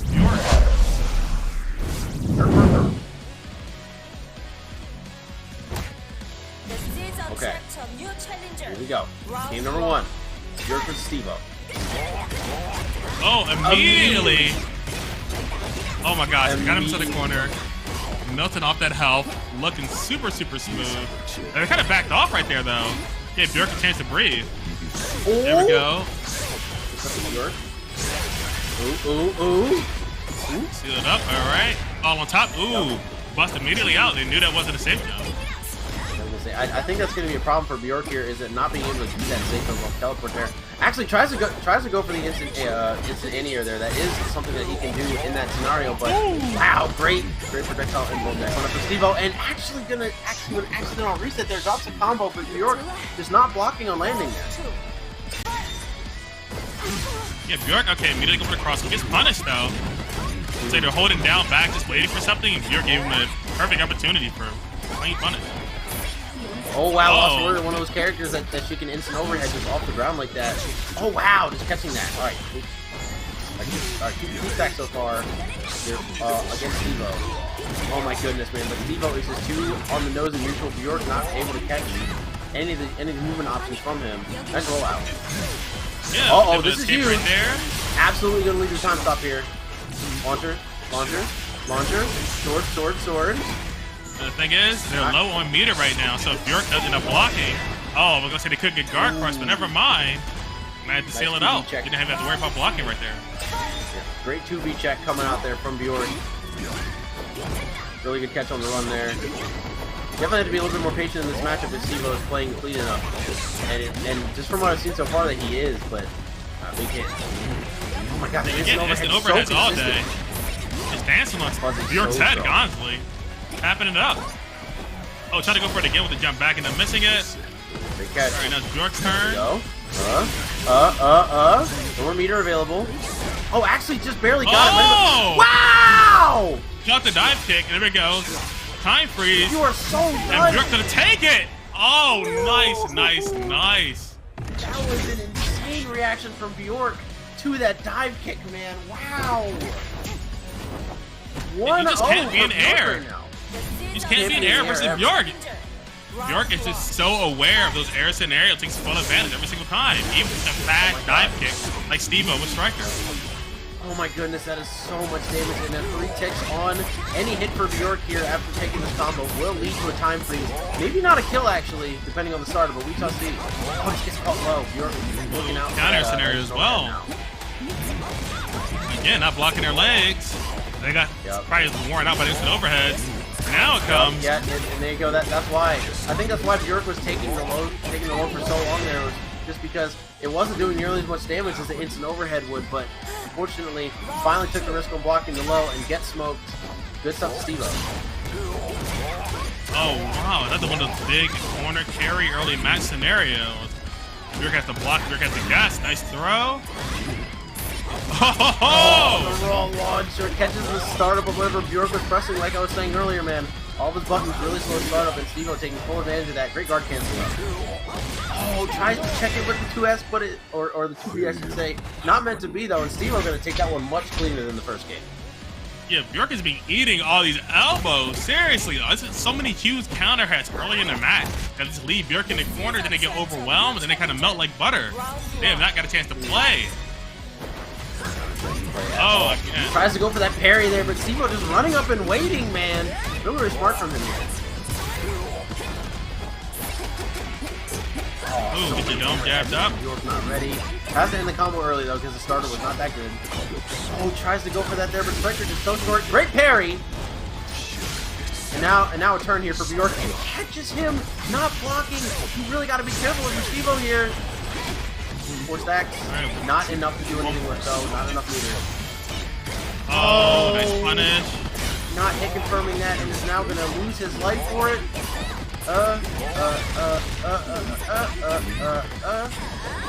Oh no! Huge drop! Okay, it doesn't matter though. Stevo can just go for the instant overhead off of just a low like that. That is so scary for Bjork. He cannot be put in the blocking situation against Stevo here. Nice. Alright, this is the first time we've seen Bjork get this early match momentum right now. And kind of steamrolling with it right now. It's looking really smooth. Oh man, Bjork could have had a full punish there. Oh, and just catching it. And again, delay that for so long, and that is gonna... Yeah, nice, perfect. The cross up into that orb has been catching people. It's like a 50-50 scenario. People don't know how to deal with it so far. Yeah, man, that orb, it is punishable if you're really close up, but he can delay canceling for so long. Oh my god, great link from Stevo though. We'll be getting some good damage here. But Lost Warrior isn't a 100 health character, so he can take the punishment a little bit. Good guard cancel. Great guess on the overhead blocks. Oh my god, that is such a good way to catch Stevo staggered. That just nice gonna be safe. I like the air fireball there. Oh, nice teleport. teleport. Okay. Well, this is going to be here. Digital seal scenario. Now they're going to leave him one more scenario. No meter available.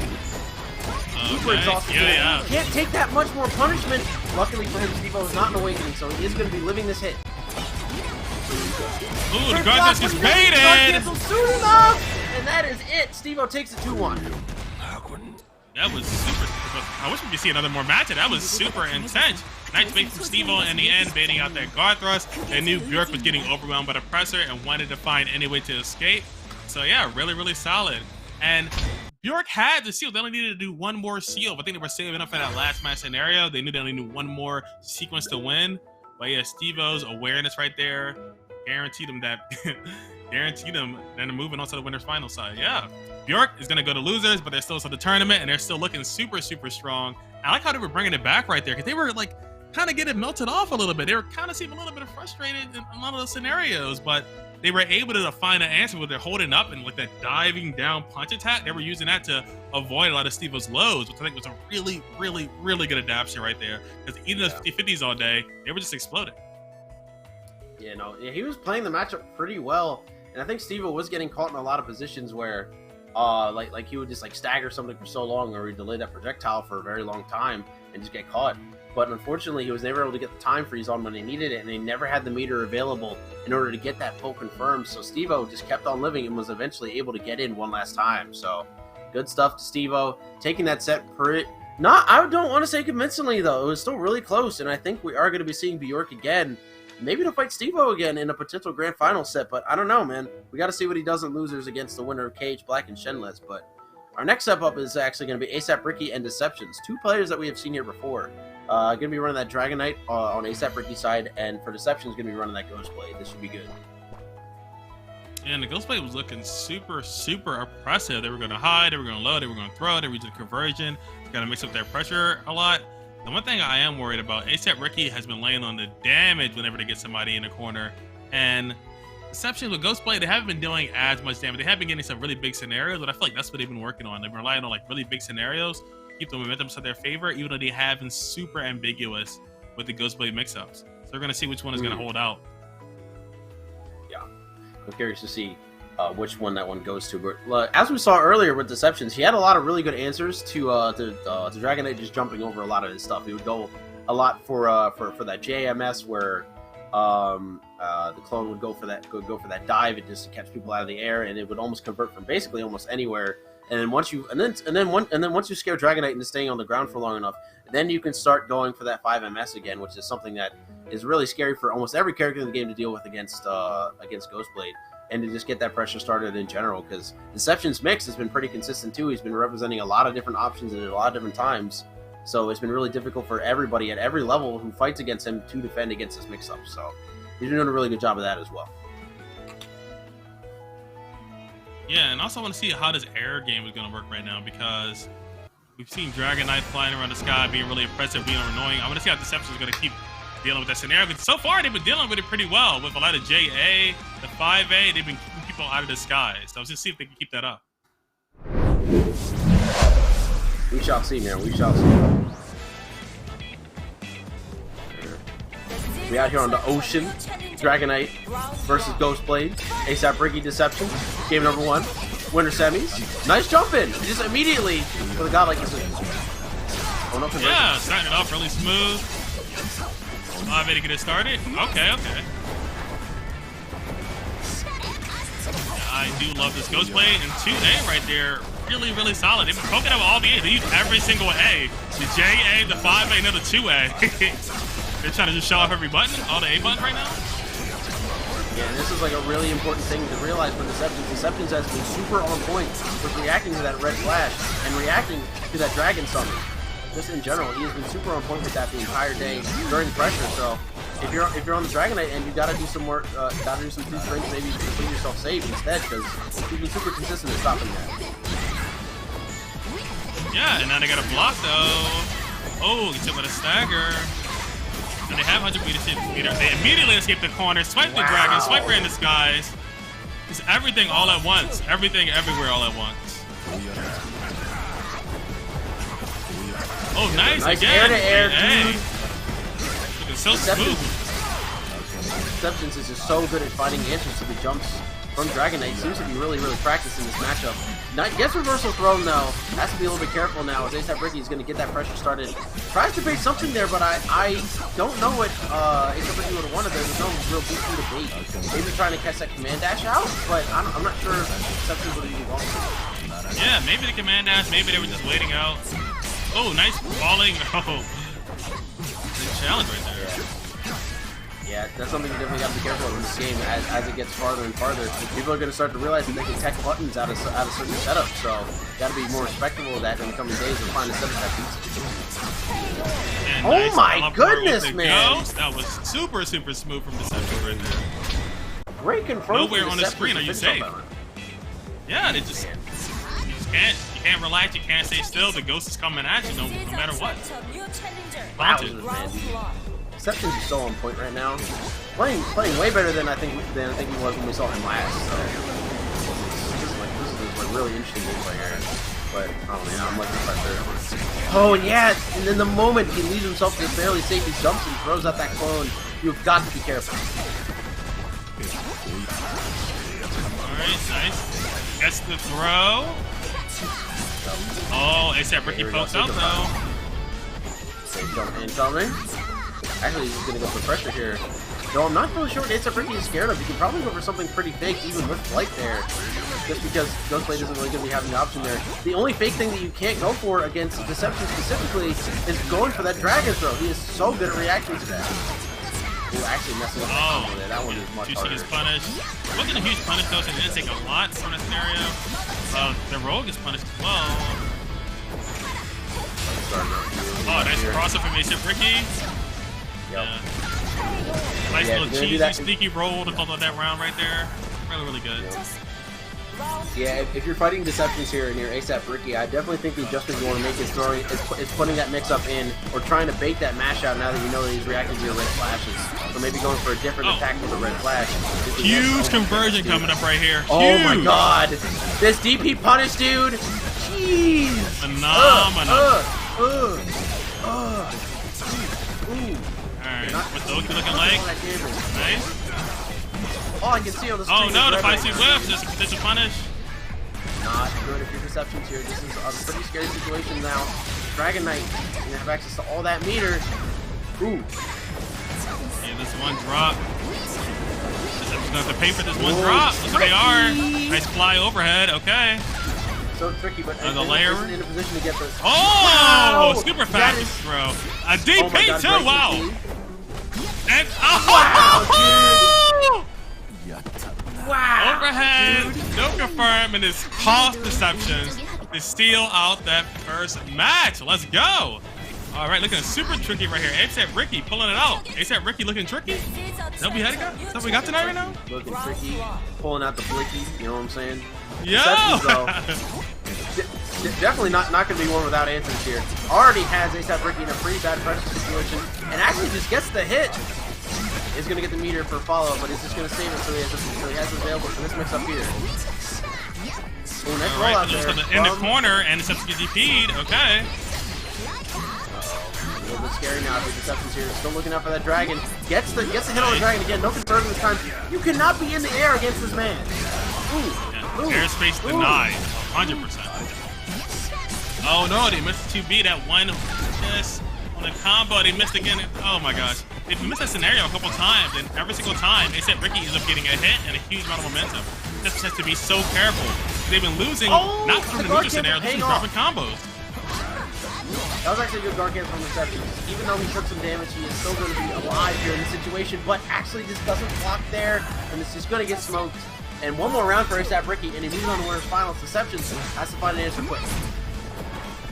Yeah, they've been playing phenomenally, but this drop combos has been letting ASAP Ricky build back all their momentum. They had to be super, super careful about it. That being said, though, Deceptionz. And again, that was another drop right there. That was a potential punish. ASAP Ricky wasn't ready, though. Oh, wow. She actually Great catch on the rope right there. ASAP Ricky not going to get that much damage, though. Just a safe jump. Just to mix up. Tries to delay, tries to bait something. Nothing comes out. We're back to neutral. Oh, no, air. No full conversion, though. Oh, that one wasn't as much of a drop as it was just a spacing error, though. Unfortunately, for Deceptionz. Okay, here comes the real mix-up now. You go super low to the ground. Here we go. Let's go. Oh, he's going to press. Oh. Nice guard thrust out.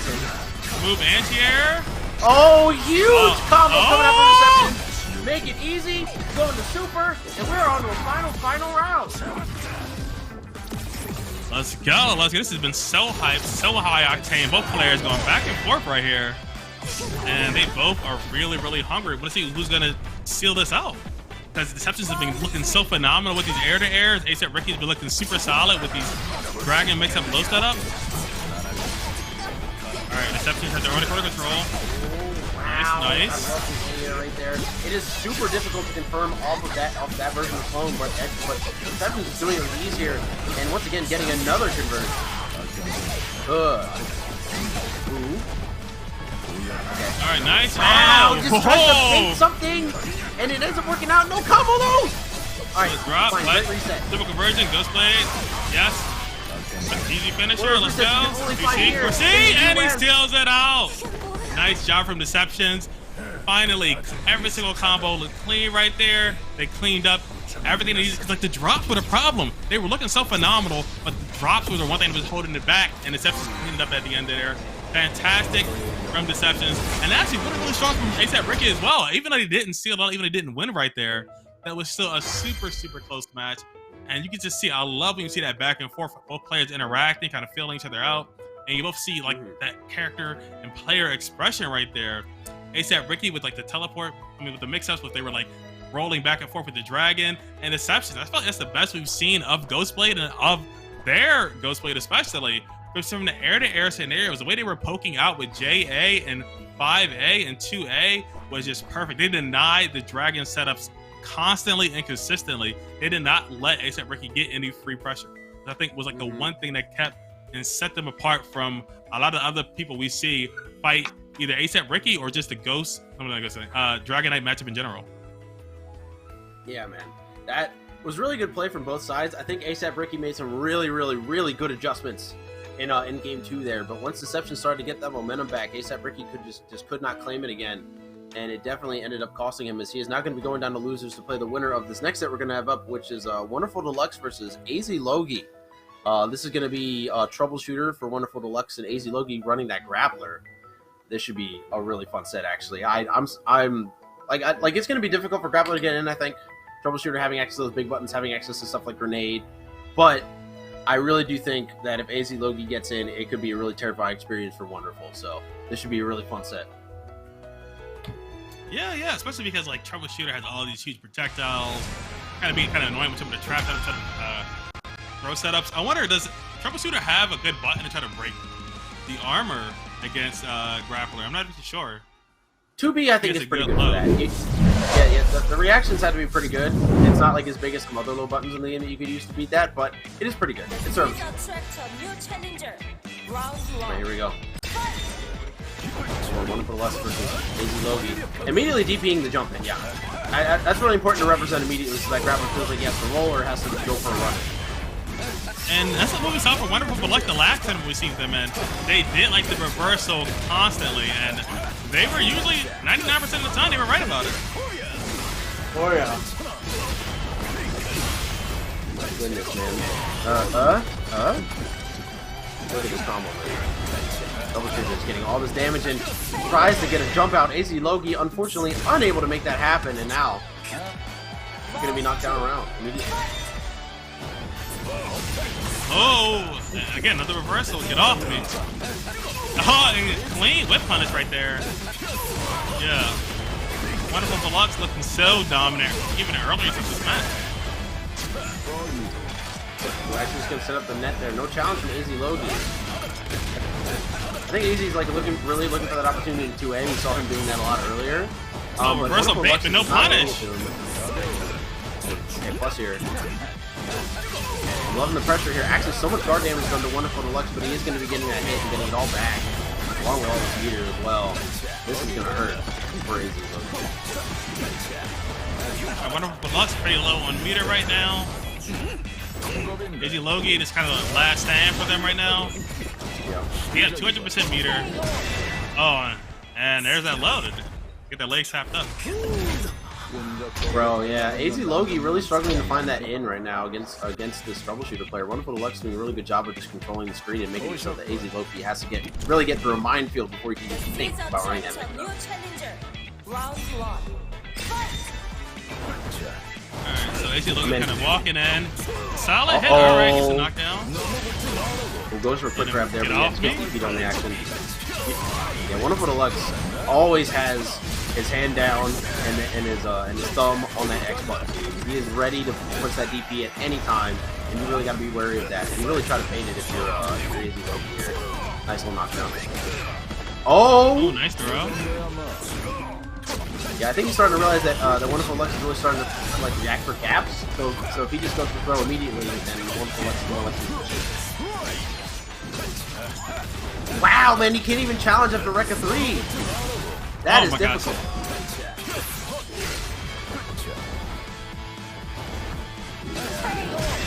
AZLogie really looking for an opportunity to go for an armored option there, but WonderfulDeluxe was just waiting there with the 2S or the 2DS. That felt like a Karate Kid moment for me right there too. Like, sweep the leg. What are you gonna do? Ooh, nice reversal in the jump in.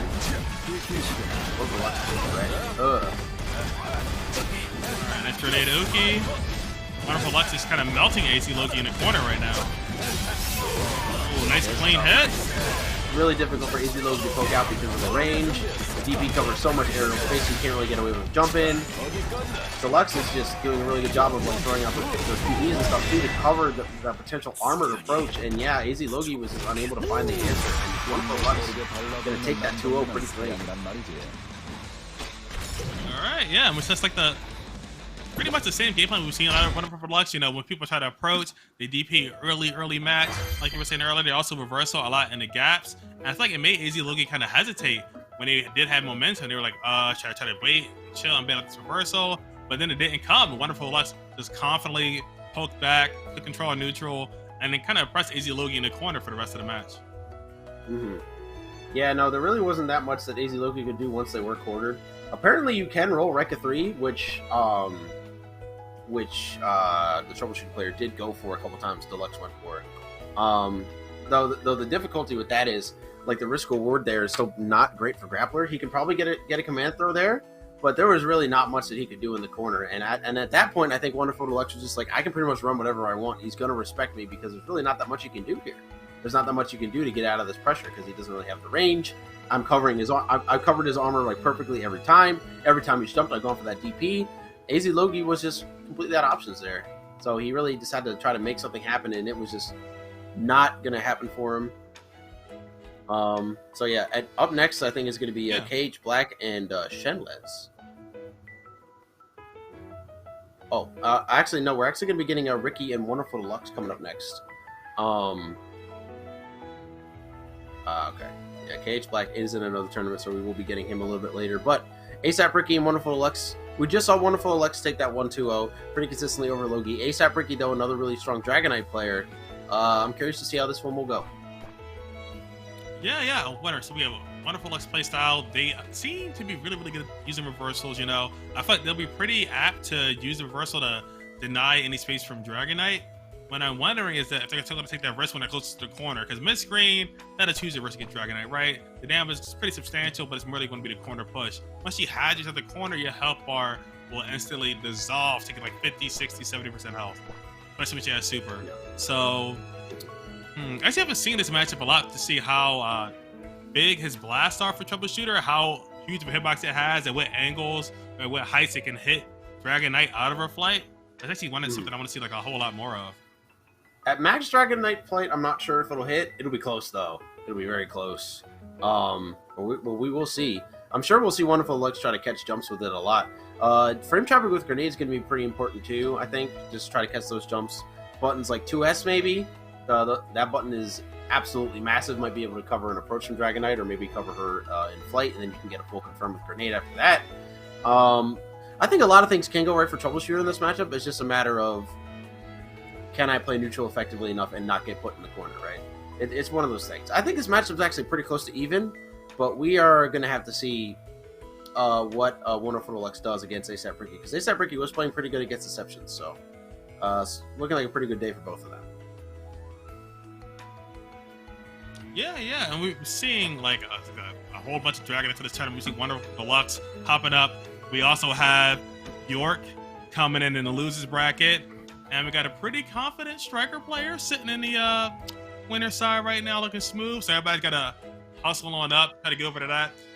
I feel like we may be seeing, you know, I just don't know who's ready for the Bjork Lost Warrior. I don't know who's ready for it. That's what I keep thinking. Like, is anybody else going to be as ready for the cross-ups, for the orbs, for the way that Bjork is anti-airing? They look like they've been so dominant for the most part. Even though they did lose in the winner's final set, it was still really close down to the wire. Yeah, I'm curious as to how this will go as well. So once as we're getting these players in the room, guys, I want to quickly tell you guys about the Matcherino. !Matcherino in the chat. If you guys want to go and support it for us, !Matcherino in the chat. We still got 37 of the 50 claim codes remaining, which means you can add 25 cents to the prize pool if you just go and click that claim code button. There's also a bunch of sponsor requests if you haven't done those already. Or you could just add money to the pot by yourself. Shout outs to the Real Riff for the 25 that they added earlier, and to Sar for the 25 that he added as well. So please, if you guys have not, !Matcherino in the chat, claim those codes, do those sponsor quests, and help support the players in this top 8, we would really appreciate it. I want to get to $100 by the end of the night. Let's do it. Let's do it. Let's do it. Get into it. Yes, get into it. Let's get it. Oh my gosh. Yes, we got this money for the players. So come on, hop in there. We got 37 codes left, 37 out of 50. Rocking these codes, 25 cents a pop. You got it. And we're already at 54 bucks. And I love it. Players getting played. They're putting their life on the line, putting their hearts on the line, giving us everything they got. Give us everything you got, man. Everything you got. Everything that you can possibly do, I want to see. I want to see that money in that pot. Yes, sir. Yes, sir. Yes, sir. But back to the match that's going to be coming up here, though. ASAP Ricky, WonderfulDeluxe. Oh, actually, you know what? While we're also sitting here, you know what else I want to tell you about? I want to tell you guys about Summer Jam. Summer Jam actually coming up this month, man. This month, August 19th to the 21st at the Cherry Hill Hotel, 2349 Marlton Pike West, Cherry Hill, New Jersey. August 19th to the 21st. Hosted by Big E Gaming. You know those guys. Online registration will end for this tournament on the 12th in just 9 days. So if you guys want to go, you want to enter all those events. It's got Guilty Gear, it's got KOF, it's got DNF, it's got all of your favorite games. Registration will end on August 12th, and the group rate for the hotel will end in just 2 days on August 5th. So if you guys have to come from out of state, please make sure you guys get that set up. We don't want you guys to waste your money. And then obviously online registration ending on the 12th. Make sure you guys get signed up for the event so you guys can play some action-packed games. So anyway, we're going to be moving on to our first game of ASAP Ricky versus WonderfulDeluxe. Let's get it. Alright. Looks like Ricky's taking to the skies. WonderfulDeluxe kind of sweep the leg right now. Ooh! There, oh, Ricky is an excellent air conversion right there. Alright. Really trying to get that pressure start here. Gets that 2A in. Alright, there we go. Safe jump right there. Momentum's coming up. Oh, Ricky. Nice shotgun blast. Get off me. Pushing towards the corner themselves. Nice cross up right there. That's a pretty deceptive cross up. I really respect the weight. I really respect the weight from WonderfulDeluxe just for the DP right there. We saw ASAP Ricky actually doing a lot of DPs versus Deceptionz in the last set, so that's a pretty good thing to identify that you're going to be trying to bait at the very beginning of the set. But there is an anti-air DP going out from Ricky. He will be hitting them. Alright. WonderfulDeluxe has kind of been down right now. Oh, nice poke out right there. They're taking a turn back. And they were sitting on 150 meter almost. I'm not using it. Oh no! ASAP Ricky runs up and challenges immediately. Somebody guessed? Oh! The throw gets denied. They end up getting hit by the fly. Normal, yeah. It's really, really tricky. Sometimes you want to throw, get this character, but no, it should be floating right on top of your head, dancing on you. Here we go. Pressure. Uh-oh. Huge damage incoming. Double grenade confirmed. Ooh. Exploding. 50% damage and even more to come. Another net. Here we go. Set up. Give me that damage. And this is like a really problematic thing if you're playing Troubleshooter, right? Is that if you're trying to fight this character, he's not really going to be doing that much guard damage to you, but how are you really realistically going to get out of this pressure of restructuring as well as WonderfulDeluxe, right? Like you gotta really grind your patience down. And WonderfulDeluxe does a really good job of making WonderfulDeluxe. Oh no, this is a scenario I was talking about earlier. The DP lost at the corner. It's going to be huge damage they're going to be eating right now. Damage here coming out from ASAP Ricky. Oh, we're actually going to go for Dragon Knight with no arm. Another DP baited as well. Yeah, WonderfulDeluxe has been doing phenomenally with the DPs, reversing constantly. But in this scenario against Dragon Knight, risk reward is skewed heavily outside their favor when they're back against the wall. And ASAP Ricky takes that first match. Oh my goodness, man. Great stuff from ASAP Ricky. They're really good adjustment after that first round, and man, WonderfulDeluxe is kind of on the back foot now. Really needs to start getting some of this momentum back so we can clutch this game. Yes, legendary Logie, yes we do. We want that 100 out of pot. That's the goal. That is the goal, Logie. Thank you. Get the money for these players out here. Alright, WonderfulDeluxe is moving out right now. Excellent spacing with these grenades. Frame Trap City. ASAP Ricky is a little desperate to the reversal right there. No huge punish though. No micro dash from WonderfulDeluxe to try to get the follow-up on the explosion, was unable to get the dash. Oh.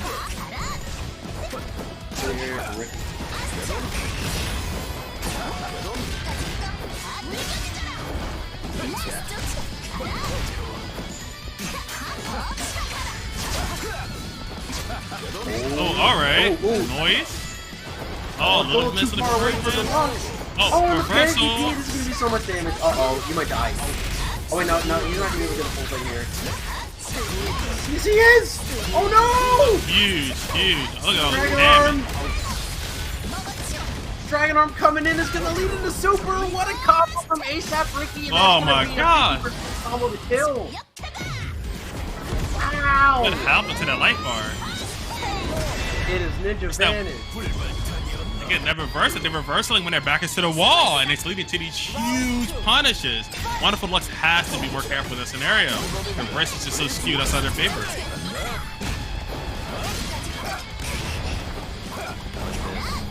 Pressure from WonderfulDeluxe. Ooh! Alright, nice knock up here.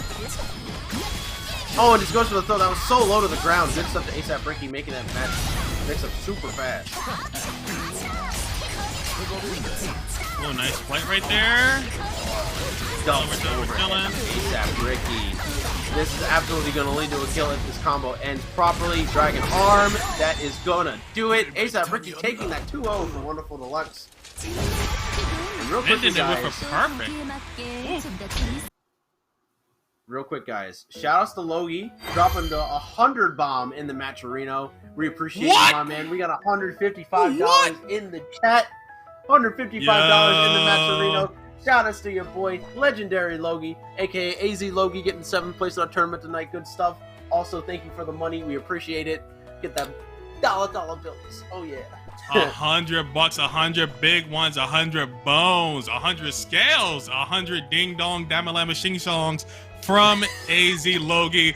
Thank you for the money. It's going right to the players. I'm sure they're gonna be happy. And thank you for, check out Shadow Royalty, check out the matcherino. Make sure you follow the channel. Make sure you follow Tip on Nut and Musty.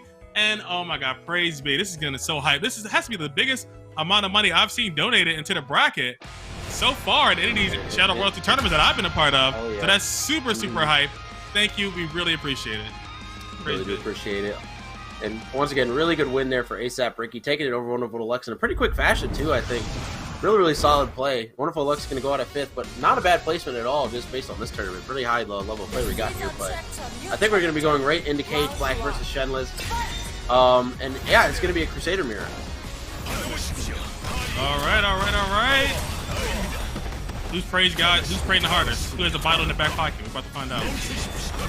And these guys got a reason to play now, man. They said, yo, that $100, that's going to the pot at church, bro. You already know what's up. Yeah, right. They be running around with the basket, yo. Where's my money? You're supposed to put money in the basket, all right? You're not supposed to take money out the basket. You're supposed to put the money in. Some people get confused on that. Nah.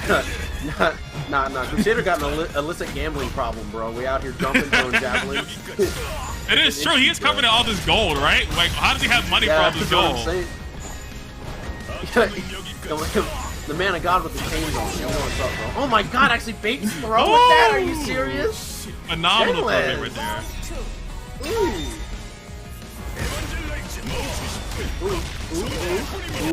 Ooh. Run throw from Cage Black to get that damage started. Almost 50% done so far. That's gonna be it. Oh, I don't know what he tried to press there, but he got caught by a wall. Oh my God! The nice counter! parry right there. Parry coming out there from Shenles, but is gonna get tagged by the 5AA. Right. Oh my God! RPS. We're in the ring, boys! Let me tell you something, brother. Oh my gosh. Oh no! No punish. A little too far away to get the good conversion, but actually makes the deactivation safe with the spacing. Shenles trying to bait a DP there. Nothing coming out from Cage Black. Oh my God! The face again! That is like... Again! Alright. Oh my God. And we were talking about gambling, right? But like, bro... Yeah, that's definitely RPS City right there. That's hitting the blackjack table. 100%. Yeah.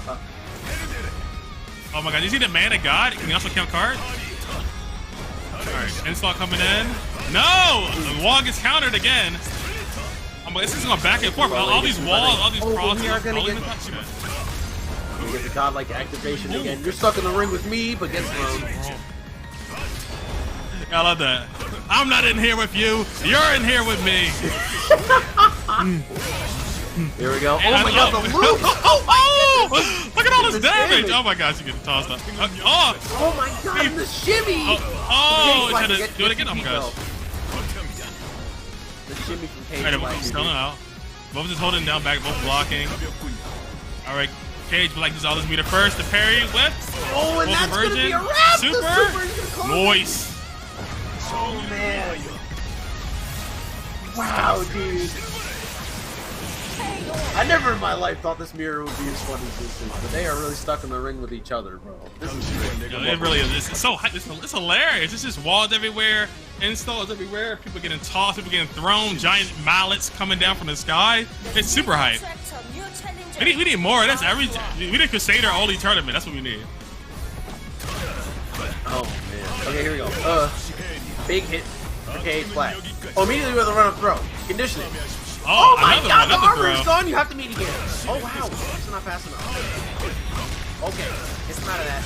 But honestly, not as bad of a punishment as could have taken. No activation from Shenles. I'm surprised he's not going for the activation there. Yeah, oh my god, right there. Triple. Alright, install right in his face. Oh my god, actually he shot the armor. Oh, get off me. They're just throwing out the weak punches right now. This is not allowed in the league, bro. Giant mounts everywhere. Frame trap to the wall. Frame trap. City. Oh! Shenles with the super seals it out. What happened to nothing below the belt, bro? What happened, dude? Shenles with another round. The belief. I think they just believed right there. Their faith is stronger. Oh my god, dude, Shenles is styling. Goodness gracious. Alright, and again, frame trap, no conversion though. Nice. Everything's coming up Shenles right now. Oh, get off me, Cage like says. This right here, this is tough. peak DNF Duel, by the way. This is absolutely peak DNF Duel. Oh my god, and the wall coming out. Another one. Activation. Hey. Oh, nice toss. Alright. Oh! Gets out. Alright, Shenles has all this white health. Okay, nice. Conversion right there. This might be and a super. Just the awakening might save him. Is this gonna be it? It is not it. One more HP. Super close. Oh, they are respecting the wall. 100% meter. Stare down, looking pretty sick. Oh! Purify by the cleansing white light. Shenles in all white. Ends up taking that 2-0, looking super smooth, looking super clean. That was fantastic. That was super hype. That was phenomenal. Oof, man. I need more religious quotes. That's what I need to do. I'm about to look up like a dictionary or like a book full of all of those religious quotes. I need it for that second. It is just too super high energy. You know, two players, they're just summoning the walls constantly. They're summoning all these like giant glowing hammers. And it's pretty majestic. I feel like it's the hypest mirror match I've seen in this game.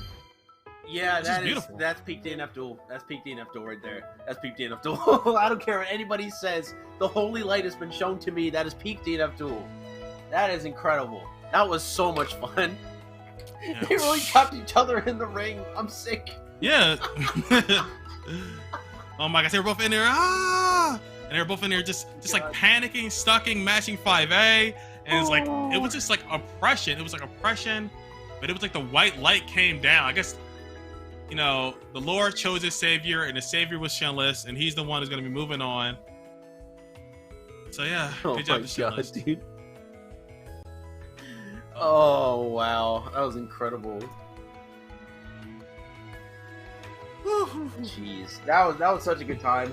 That is definitely Shenles, you are up again. You are going to be playing your next set. We had to run the other quarter set already, so it's going to be you versus Bjork. Oh no, this is gonna be even better, dude. It's gonna be Crusader running up against Lost Warrior, dude.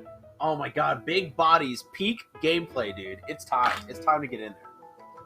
Yeah, big bodies everywhere. I think they both have a lot of immediate threat, a lot of really scary tools. You know, Crusader has the huge wall, and we're gonna see, oh my god, Lost Warrior with the orb. And I want to know who's gonna get the depressing session going in first. The one thing is though, Crusader players and Crusader, the game plan isn't leaned a lot towards jumping. We did see Shenles using the hammer a lot. It's kind of like an air stall, kind of like a dive kick to change your air trajectory and kind of bait a cage black with a lot of the throws. So we might be seeing that coming into play. But I want to know who's going to be strong with his ground control, because I figure this is going to be more of a ground control set. All right. But yeah, this is going to be a really interesting set, guys. I'm really curious to see how Shenles, or actually how Bjork is going to be dealing with the Crusader stuff, because like Lost Warrior also has some really scary full screen options, like the swords, like that projectile. But I think Crusader has at least has access to a much better version of it, which is wall, right? Yeah. You have access to those swords, which will catch you out of the jumps, but so will wall, and it comes out much faster, and also leaves you in a much better situation than I think swords do if they're blocked. So I'm interested to see how Bjork is going to deal with this, but like I've been saying all night, he's been surprising us with his Lost Warrior, so this would be a pretty interesting set nonetheless. I'm curious to see how Bjork is going to deal with it. All right. More of this Lost Warrior action coming up soon.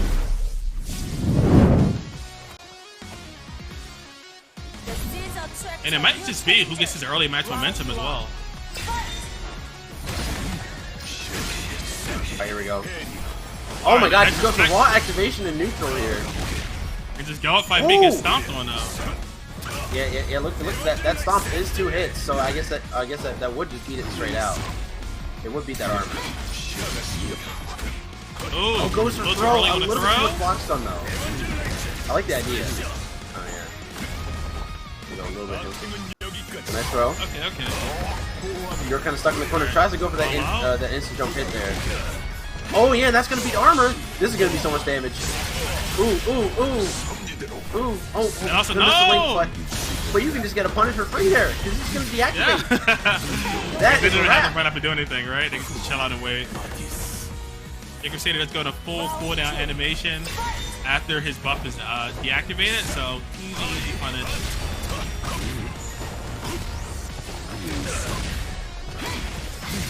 Yeah, the dive kick is coming in too clutch right now. It's kind of been carrying through everyone that's showing us game plan. Oh no, the cross up, the huge damage. Okay. Nice little reset down there. Oh, but you can actually just straight up punish that with wall, it looks like. Or at least you can't do anything afterwards. Uh-oh. Oh, wow! Super smooth. Oh, they just stopped it again and slowed down. No! Time has been frozen. Ooh. One last chance. No, the cooldown comes in. The cooldown comes in immediately. Just getting caught out of position there. And dude, Bjork, man, playing super well right now, has a lot of really good answers to this install activation here from Shenles. Yeah, it's looking like really smooth right now. They're just dive kicking constantly. It's kind of answering everything. Shenles got like a little bit started with the walls, but not a whole lot. Okay, risky cross up, paying off for Shenles right now. All right, it's 3 scenarios that won in a row. 4 scenarios that won in a row. Looking pretty smooth right now for Shenles. Ooh, no bueno. And they're probably they've been risking the scenario a lot. They've been powering up and getting dive kicked a lot. They've been getting their head stomped on. This time they end up blocking it though. No punish. Okay, right, actually, interesting save there for Shenles. Tries to Oh. poke out there, but there is not a real gap there. Oh man, this is probably gonna lead to super here. Oh my god, here it is. That's a wrap. Goodness gracious, man. Bjork is so important. This confirms there is no shot you're gonna live if you're hit by this guy. Yeah, looking super devastating right there. Slamming Shenles against the walls, purifying it with some purple energy right there. And one more round is all they need. We go, just trying to All right. Just trying to check Bjork in neutral here. Has like almost a quarter of his life in gray light, and Bjork actually spending it to convert there, realizing he was unsafe. Ooh, nice wall.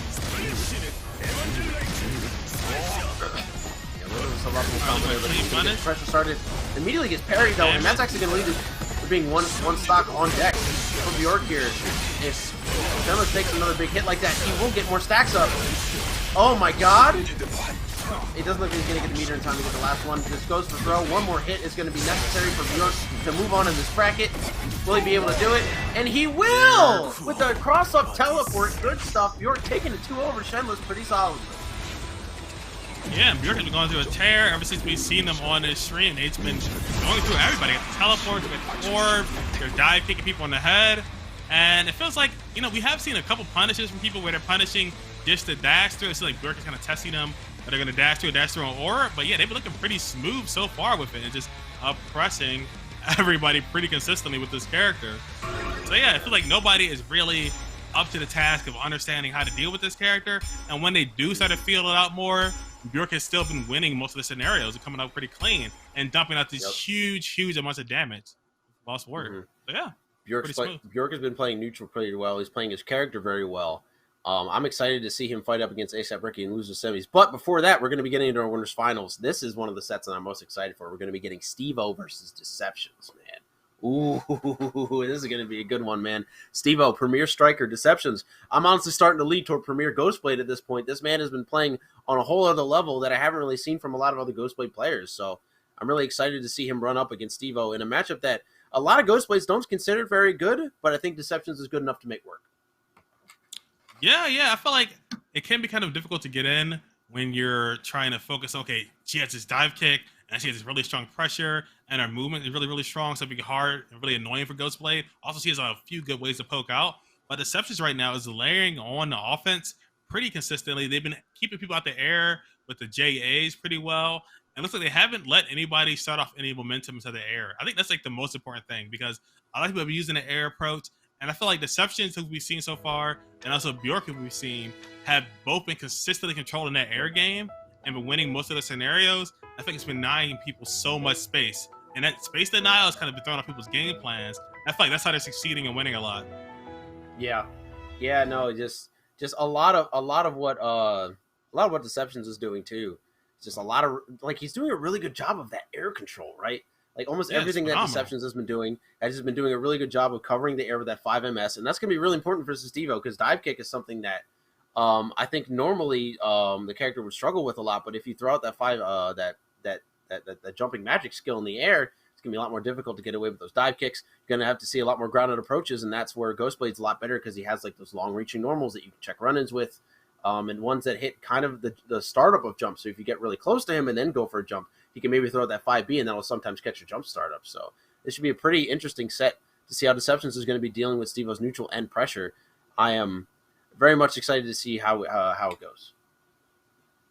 Yeah. So we're going to be getting that up soon. And it feels like, it's like a toss-up for who's going to win this tournament. Sometimes, especially with Zombie Move, they were looking for so dominant where it was like, okay, I'm going to lean towards them. Other people might kind of sweep in, or there might be like a bracket reset, but they were taking it. I feel like right now, though, it still feels like a toss-up for who's going to be, sealing this tournament out. And that's what I'm excited about, honestly. Yeah, man. More matches. I'm pretty excited. Yep. I think we have actually 4 different characters in the top 4 so far. Because last week we had 2 strikers and 2 Dragon Knights, which was interesting. But this week we only got 1 Dragon Knight. We have a Lost Warrior, and then we got a Ghostblade, and we have a striker. So still got the striker, still got the Dragon Knight, but we got 2 new characters joining the fray in our top 4 this week. So this should be pretty interesting. Going for Stevo and Deceptionz. We do need to recreate the room real quick, guys. So while we do that, we are going to continue to talk about this. And we're also going to talk about that match at Reno. That match at Reno that is still open, by the way. Still a bunch of time left on it. $155 in the pot once again. Shout out to AZLogie for donating that. Still, I see 54 of you guys in the chat, and I'm sure that at least half of you have not gone to the match at Reno and claimed those codes. Make sure you guys go and claim those codes. Every time you do, it adds 25 cents to the prize pool. 1 per person. So make sure you guys get in there, do that, and you guys can also finish all those sponsor quests down below, following Power A and all that stuff. We'll do that for you.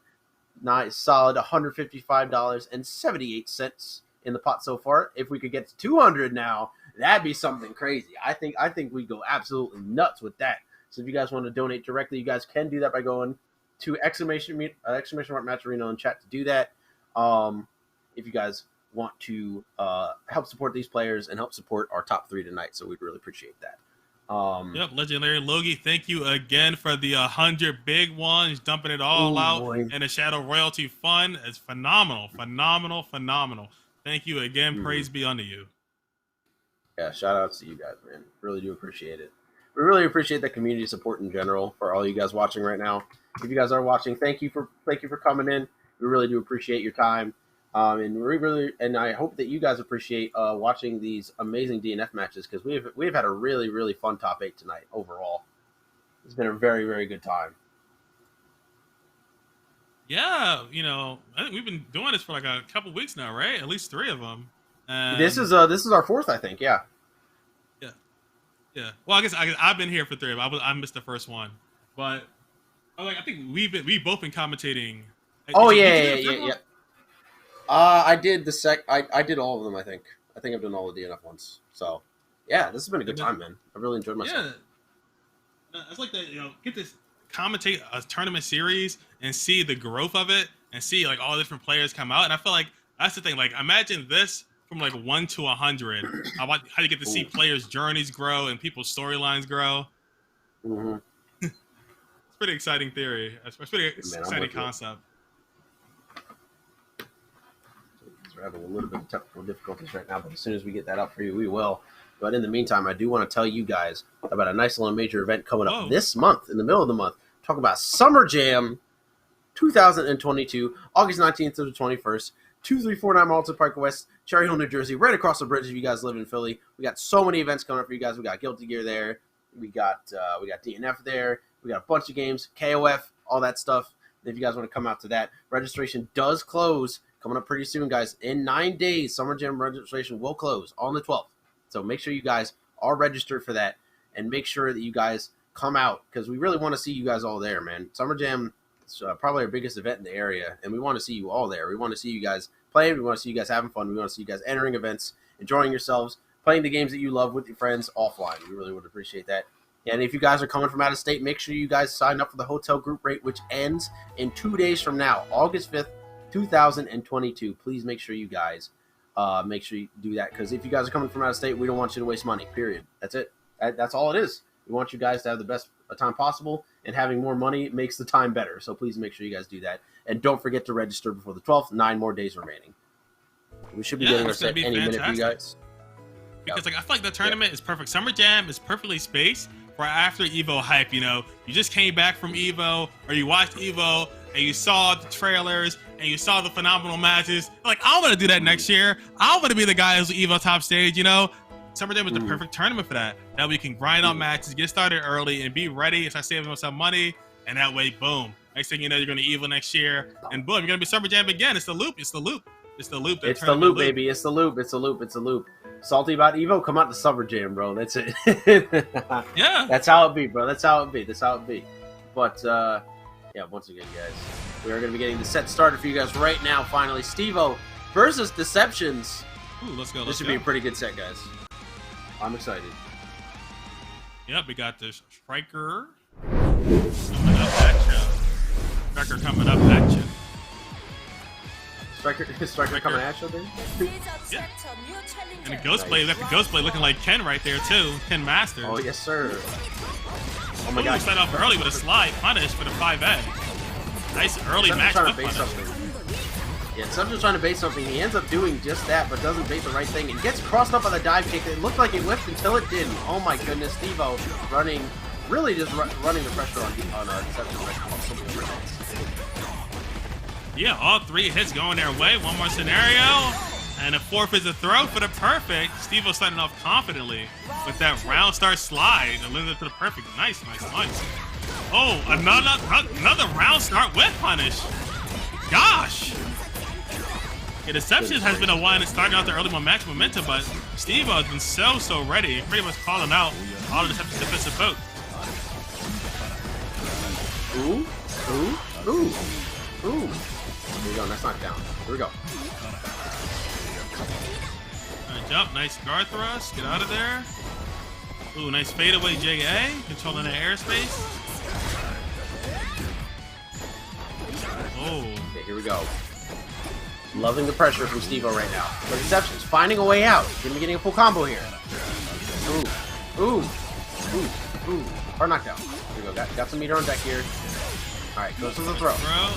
Oh, but goes for the wrong option. Really just gotta check with 5A there, and yeah, Stevo's just making it easy going into that super, and that's gonna be game 1. Yeah, looks like they were going for like the 4MS right there, the big swinging, triple hitting Ghost Blade, but it wasn't completed. That vegan Oki, and that vegan Oki is exploding to wake up match button. So good job from Stevo right there, good situational awareness. And yeah, still out that match pretty convincing.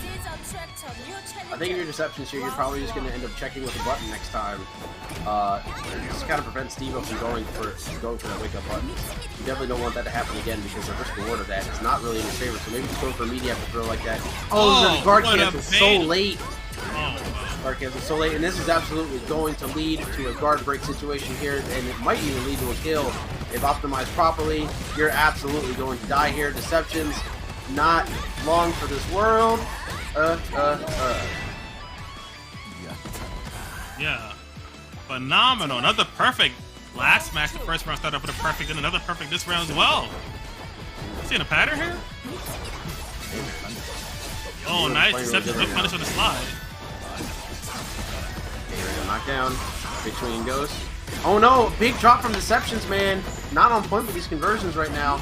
Really struggling on defense here, and I think this is actually going to lead to a guard break if Stevo optimizes correctly.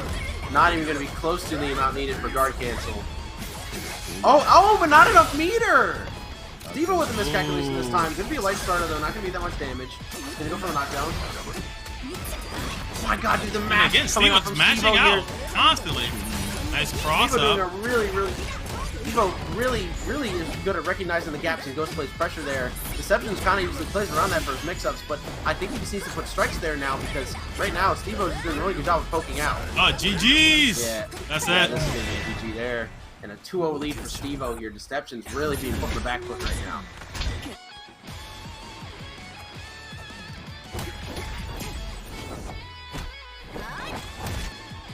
Stevo, first round for the last 2 matches, working on the perfect and also been consistently whip punished. Let's see if we can keep that up. Oh no! Nice check, but he's not believing in his hits now. I think Stevo has him a little bit frightened. Yeah, so they haven't been using like a lot of their best setup, a lot of their best Oki, and there's like okay, here we go. There's a JA. Now we're getting started. Big combo. All right, it looks like he got this one down. Yeah, there we go. Nice knockdown. Oh, actually gonna catch him there, just blocking, just catching the mash out from Stevo there. Gonna get the hard knockdown. Gonna go for another extension on his combo here. I don't think this is gonna kill though, but he is gonna build a meter for another mix-up. Oh my god, he misses the meaty timing and trades out. Good trade for Deceptionz. That looked really solid. Just have to take that first round. And then another air-to-air, looking fantastic. Taps the legs up 2A. God, that low, man. Check your toes, Stevo. Give me another hard knockdown coming in here for Deceptionz. Ooh, great check. Hey. Deceptionz making some really good adjustments to Stevo's callouts here. Not good enough though. Oh, almost loses that trade situation. Ooh, Rolls end up getting tagged though. Hit in the corner right now by Stevo. Oh, the white health is gone. Oh, this is terrible. No! A round So stolen away from Deceptionz just like that. And now it's 1-1 in rounds here. And on Deceptionz last game, he cannot afford to take an L in this game. And he needs this round just to stay alive. See if he can manage it out. He's been losing a lot of these early match scenarios. So Deceptionz just hanging out, Stevo. Oh, clean dive kick is the first hit. And look at that health, 50% health gone just like that. One scenario. Throw, dive kick. And under pressure. Oh my gosh, is that it already? That is going to be a wrap. This is going to be the combo to end it all. Goes for the IMS on the ground. Closes it out.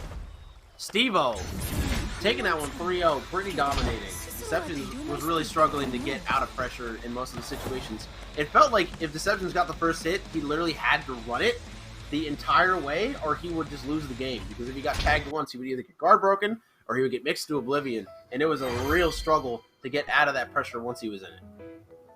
Yeah, and Stevo, perfect for the first match, first round, perfect for the second match, first round, and then a perfect for the third match, third round. Each match, they had at least one perfect in there. So that showed you how dominant they were throughout this entire set. Like, it ended up being a really fast set as well. And Deceptionz was managing their space pretty well at a certain point. They were 2A and getting that corner conversion and knockdown like we saw earlier.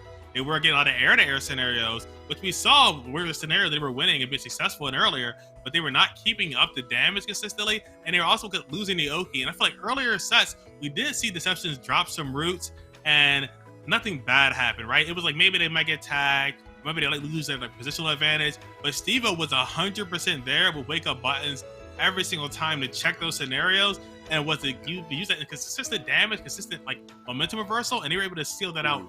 It looked super, super dominant. It was like, what can you do, right?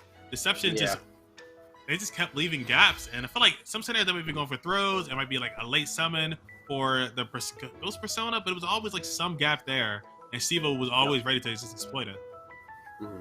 Yeah, see, so you can hit the Ghost out of existence, right? And I think 2B was like a really good answer for Stevo there, because it would slap the Ghost, but then she would continue to slide and maybe hit Ghostblade.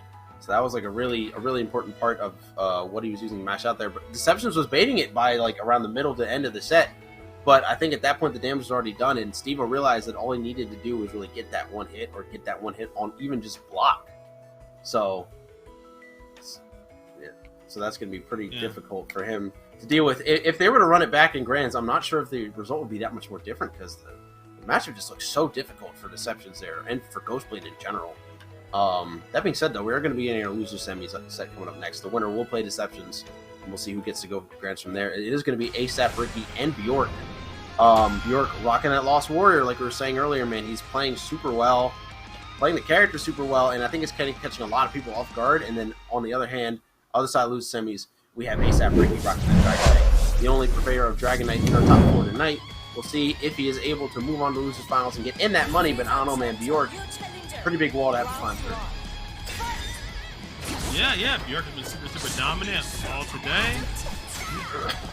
Except for the fact they're in losers right now, right? Because Stevo was kind of able to outpace him pretty well, but other than that, okay, Blaze worked out.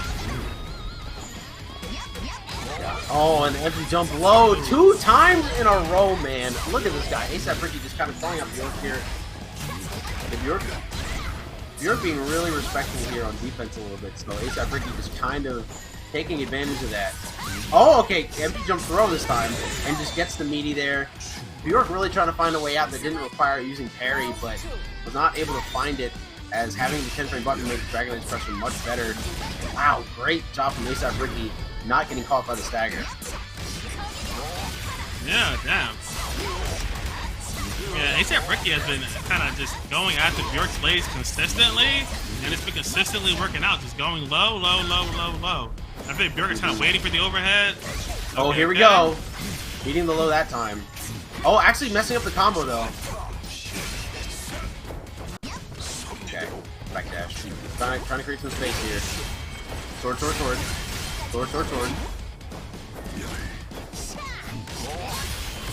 Oh my goodness, yeah, DP maybe not.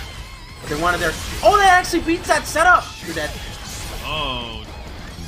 Yeah, let's go for super. Make it easy. Man. Goodness, Bjork. Really good call out there. I think it just tosses you against rocks. It tosses you against boulder and hits you with a laser beam, and that's it. Put you on the stone. It's like a simple super animation.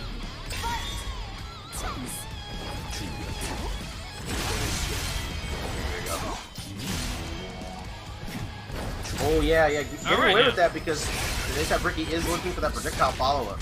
Well, there it is. Ooh. Shield late on. Nice. Falling down with buttons right there. Nice awareness. And Bjork is in the corner, gonna need a whole lot of life right now. A whole lot of damage right now. Good nice guard thrust, get off me, release some pressure. Good amount of meter back. Really trying to check that run, and you cannot jump against him. Crusader Don't jump Light. on Bjork. Don't do it. Reconsider. Breathe some liver. Oh my god, man. Crusader It ain't Light working out for anybody all day. Nope. We're holding big L's and nothing but big L's there. That is rough for Bjork there. Ooh, nice teleport right there. Ooh, okay. Nice reversal. Yeah, I think everybody's pretty aware that those jumps aren't real for the teleport. Okay, saw that again. Shenles out on fireballs. Ooh, nice DP from Dragonite. Get him in the corner immediately. I'm not sure what he inputted there, but he did just get meaty, and now he's going to be taking big damage. Not to worry, though. Lost Warrior is an 100 HP character, so he might actually, never mind, he's not going to live this. I am a big liar! Oh, yeah, the big drop. Okay, one more scenario. How did I commentators cursed it twice, and it just ended up backwards. Should have been. That's crazy. Oh my. Hey, speaking into existence. All right, ASAP Ricky. Really good right now. Making his adjustments to the playstyle of Bjork here. Great jump out to avoid that projectile. Good stuff. Bjork are going to be taking so much damage. Yeah, it's really, really bad for Bjork. Getting a whole lot of damage. ASAP Ricky working on the perfect. Gonna get a safe jump right here if they want. Oh no, it's overhead. The low gets blocked. Ooh, and the stagger low, no conversion though. Ooh, nice conversion to avoid that. We're getting tagged for that. Oh my goodness. Unfortunately though, not on the correct side. Oh, big sword. What are you doing? Stay out the skies. The skies are my place. Oh, nice reversal right there. Tries to go for a cheeky reset. 1-1. All Bjork needed there was one more magic special move to get that time freeze. Unfortunately, though, was unable to find it. Tried to go for cheeky reset. Was not meant to be. And now ASAP Ricky evening out the score. And this is a first of two set. This is loser semis.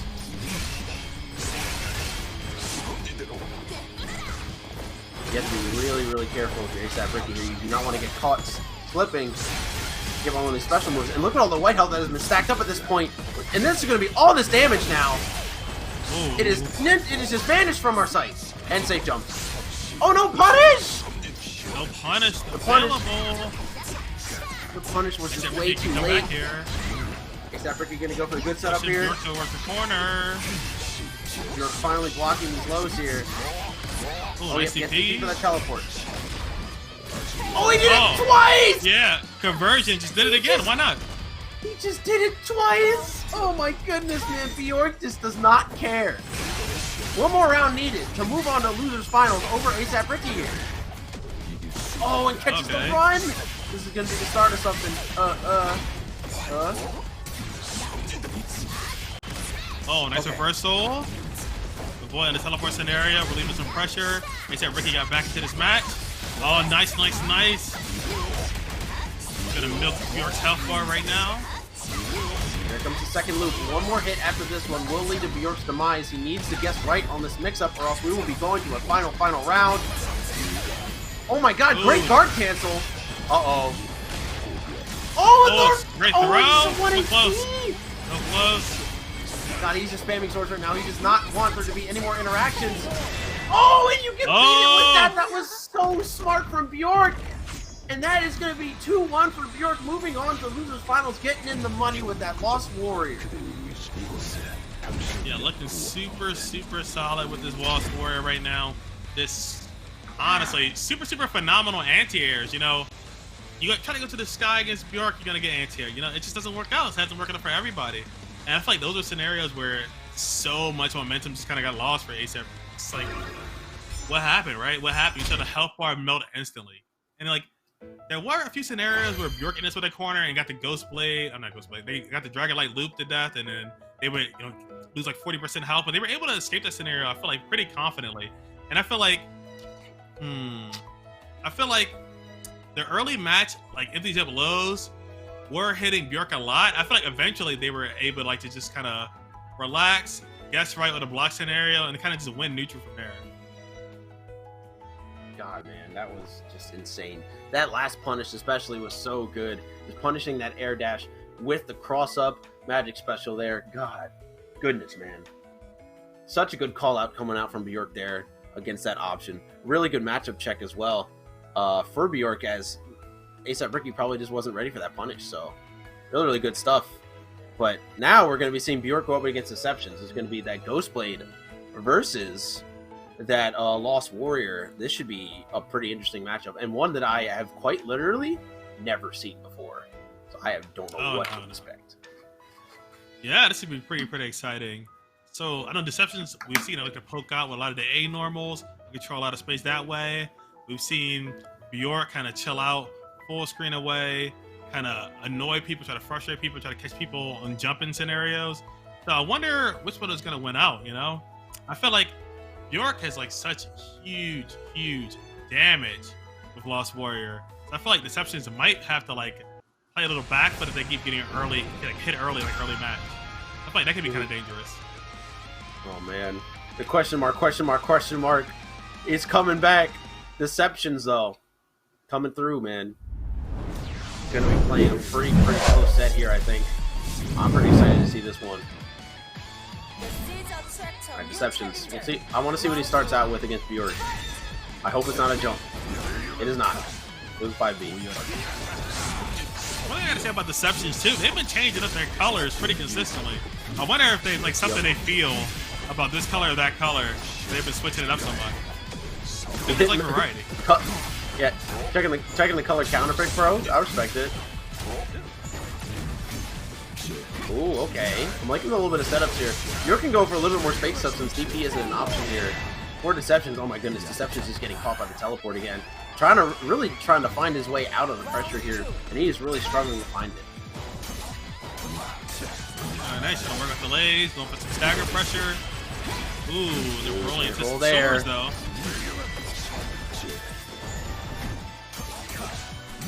Alright, they've got Bjork in the corner. Ooh, missing the Oki though.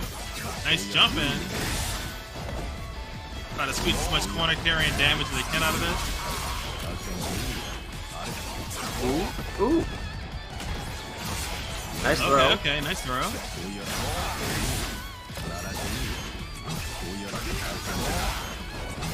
Okay, here we go. Knockdown. Oh no, we're actually just going to take the damage here. I don't think it's going to lead to a kill, but one more hit should kill for Deceptionz here. But if Bjork gets that hit, he will actually just straight up lose the game. He is already at 2 time stacks. Oh no! Oh no, he doesn't have the meter for low GG. Super lucky there for Deceptionz. Not gonna die from that either, but gets hit by the throw, and that is gonna be a wrap for game 1. Yeah, kind of some respect, run up throw right there from Bjork. Like they probably didn't have to intend on like using that, but they were like, all right, gotta come up this match, gotta make a decision right now, run up throw, and it ended up working out for him.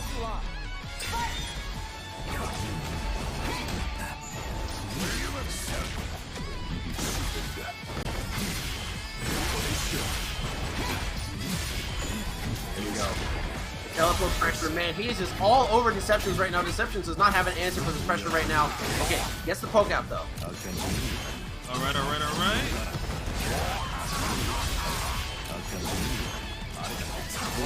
Ooh.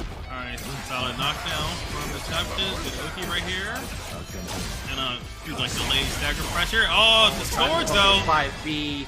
Just gonna get smoked by swords there. Bjork, man. Playing such solid neutral here. Such solid call-outs with the swords.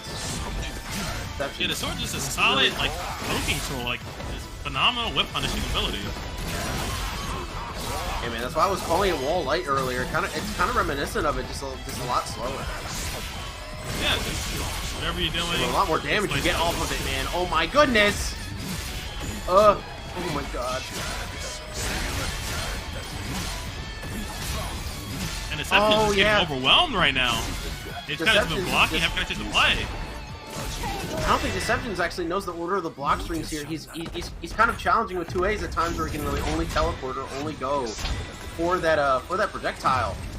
Oh, we're going to character select here. I wonder if he's going to switch, or if I wonder if he's just going to take a second to think and then maybe make some adjustments to what's happening here, because it doesn't seem like he it almost seems like I don't want to say he doesn't know what's going on because he's a very good player, but he's definitely getting thrown off. Oh, you know what it is? It's color counter pick time. It's yeah, it has to be the color, right? It has to be the color. Yep, you know what time it is, man. The Ken or the all blue? I hope it goes to the blue symbol. I wonder which one we're gonna get. Oh, no. Okay. Maybe he's taking a second to think there. Maybe he's taking a second to think. Just what he's doing. Great whip punish. Get in the corner. Ooh. Yeah, just gonna take the knockdown here. More pressure going.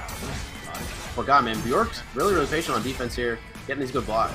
Oh, that was a good idea on the parry, just a little out of range. Oh no, the you jump! Can't jump! I think Deception's idea there is that he wants to actually jump over the tracking projectile, but just gets clapped by swords instead. Okay, here we go. All right, big huge from Deceptionz. Yeah. We need one more scenario. Big combo. Wow, just disrespects it immediately, and that's a time freeze into super. Dang. God, man. Bjork just doesn't care. Get off of me. Not at all. We've been seeing that. A lot of people poking out of Deception's pressure and then getting huge damage, huge reward, and winning rounds off of it. There we go. Back to projectile again. This is going to lead to at least 2 stacks here. Yep, gonna go for the teleport. Oh, the double overhead, man. That is tricky for Bjork.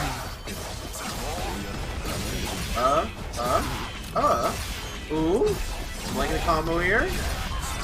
Hey, we're just gonna go for the 50% combo. Get as much damage as possible out here. Great guard cancel from Bjork here.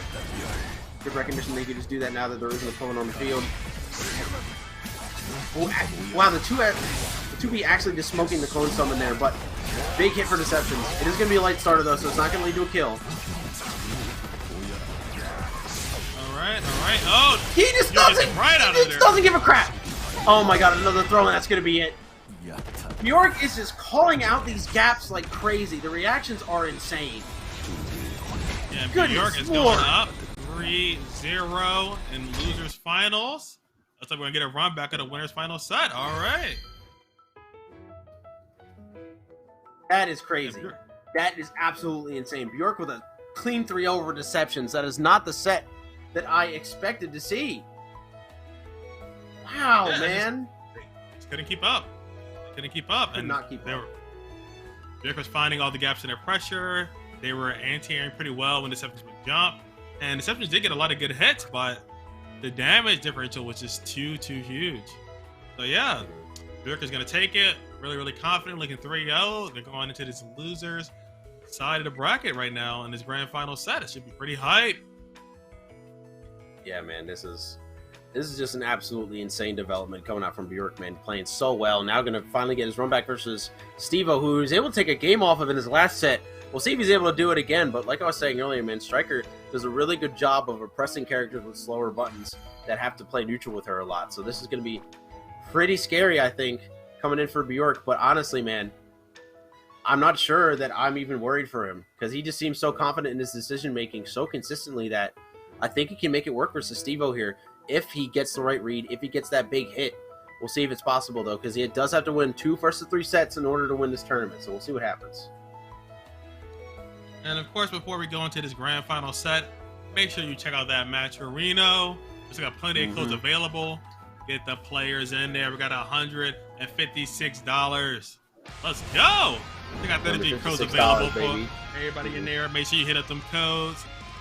Ooh, come on, get it. I'm gonna see there are 58 of y'all in chat. Make sure you guys tell your friends that grand finals coming up right now. Stevo, the striker, coming up against Bjork, the Lost Warrior, mixing us all tonight and giving us such a show during his top 8 that I am so excited to see this set now. This is gonna be an insane grand final.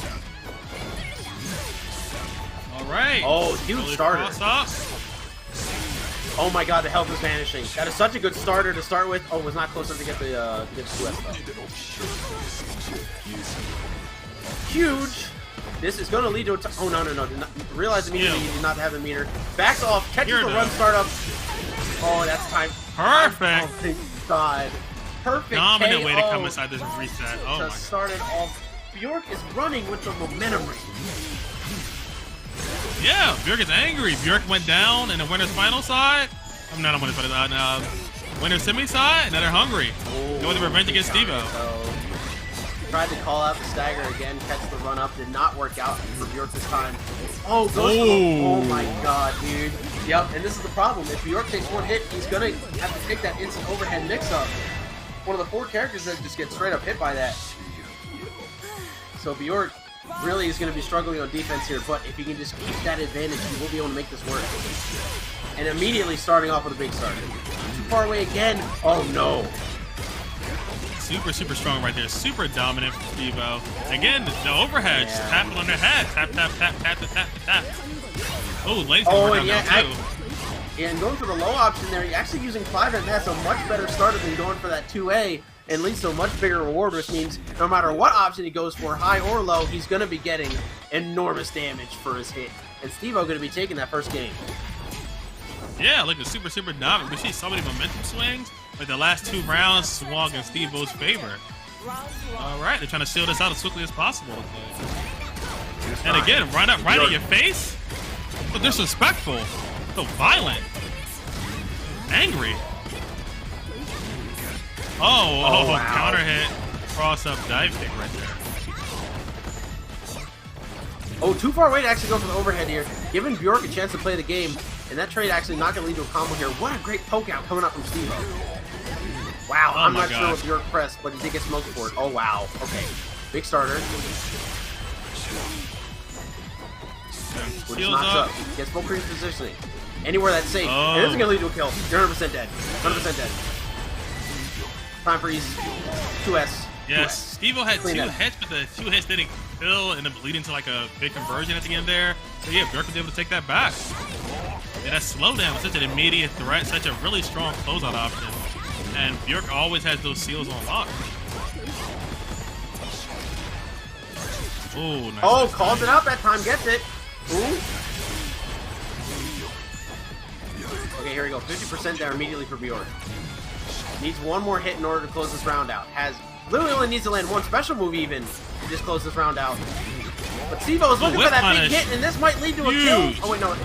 No, but 1 more reset, and that is going to be the one to do it, and that is another round going for Stevo there. So close for Bjork. Needed that 1 last hit, 1 last special move, but was too scared of dealing with that dive kick in order to go for it. Okay, here we go. Immediately starting off the cross up. Another one. Oh, and it's evading DP. Oh my gosh, totally avoid it. This is perfect for Bjork. 1 more stack is needed in order to get this time freeze. A time freeze here would absolutely lead to a kill against Stevo, but Stevo now has the mix-up started. Which way is he going to go? He goes for the low. Oh, it's going to be huge damage. Spends all the meter. Going to live this combo. 1 more mix-up. Oh my gosh. Again. Denial on the throw. That was fantastic. Oh my goodness, fantastic. Man. That is actually so terrifying to deal with if you're Bjork, man. 1 wrong guess and your health bar disappears. But I guess that could be the same could be said for Stevo in this matchup here. So the volatility is off the charts right now. And Stevo up 2 matches, winner's side, 1 more, and they'll be sealing this out, winning on winner's side grand final. And it's looking like it. They've been super, super dominant. Another counter hit right now. Bjork is exploding into the corner. They just haven't been able to get anything substantial started once they inside this corner situation. They've been kind of melting in the corner and just faltering. And yeah, the defense isn't working out for them. Who actually goes across a dive kick there. Alright, sword. Oh, gonna catch the run up there. Huge starter. I'm not sure that he's gonna have enough meter in order to get all the stacks here, but he's just gonna go for a knockup. Has the meter for it now, and gets the hit. Good stuff to Bjork, taking that round. Despite the odds, despite the problems with the matchup, Bjork is still making it work, getting the damage in, and still getting these rounds. He just needs to get 2 in 1 game. Wow, what a punish. Alright. Early, really strong corner carry. Nice block on instant overhead. Let's just do it again. Bjork has been working that out a few times. Oh, gets caught by the orb.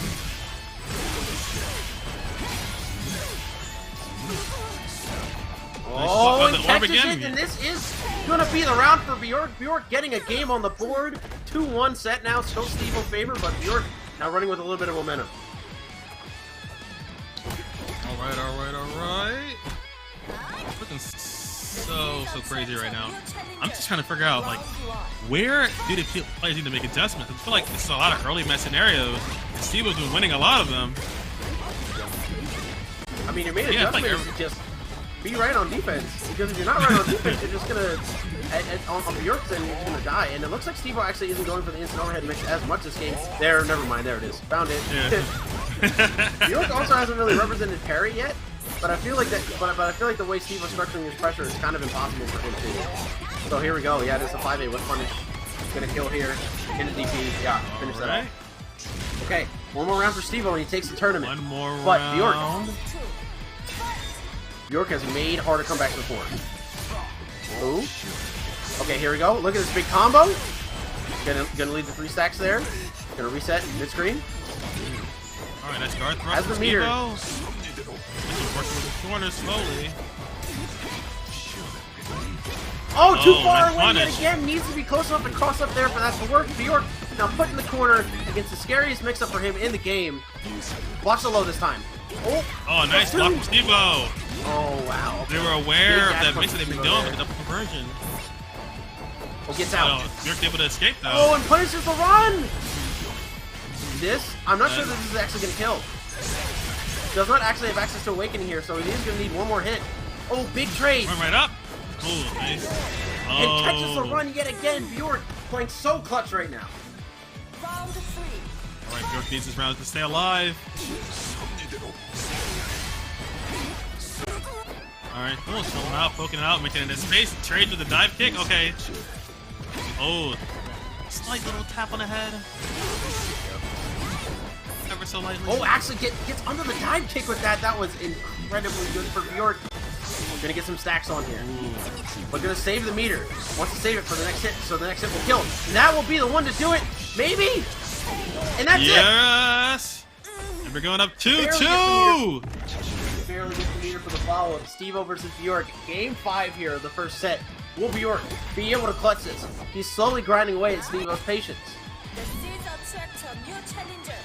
Round 1. Alright. We're gonna get another best momentum. We've been seeing Stevo kind of seal it out and get a lot of counters in there. It looks like Bjork is gonna get it this time. Nice punish.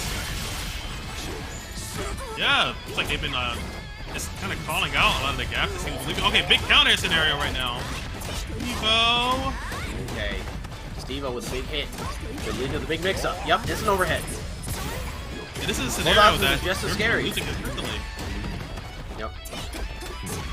Oh, goes for the double there. Bjork not ready for that. So many layers to consider against Stevo's mix-up here. No more meters, so not gonna be able to get the kill here. And this is scary. Okay, never mind. He just ends up just getting dash punched. One too many back dashes. Ends up getting caught there. And again, it's wow. He gets straight up caught out of the cross-up attempt there. I believe that is his 5S. Blocks all those overheads and blocks the low. Good stuff. Oh, it's hit with the stagger and the pressure. Bjork. Blocks the overhead. Nice good guard cancel. Ooh, okay. Guard cancel from Stevo as well. Oh, big sweep. Not gonna have that much meter left. He's gonna reset it mid-screen. Yep. Oh, gets the jump. Oh no.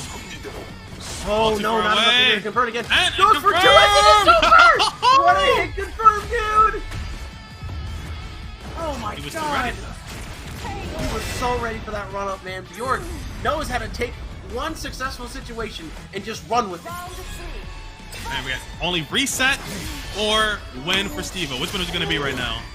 Oh, nice block for Stevo. All right. Oh, wow. Open up. Oh.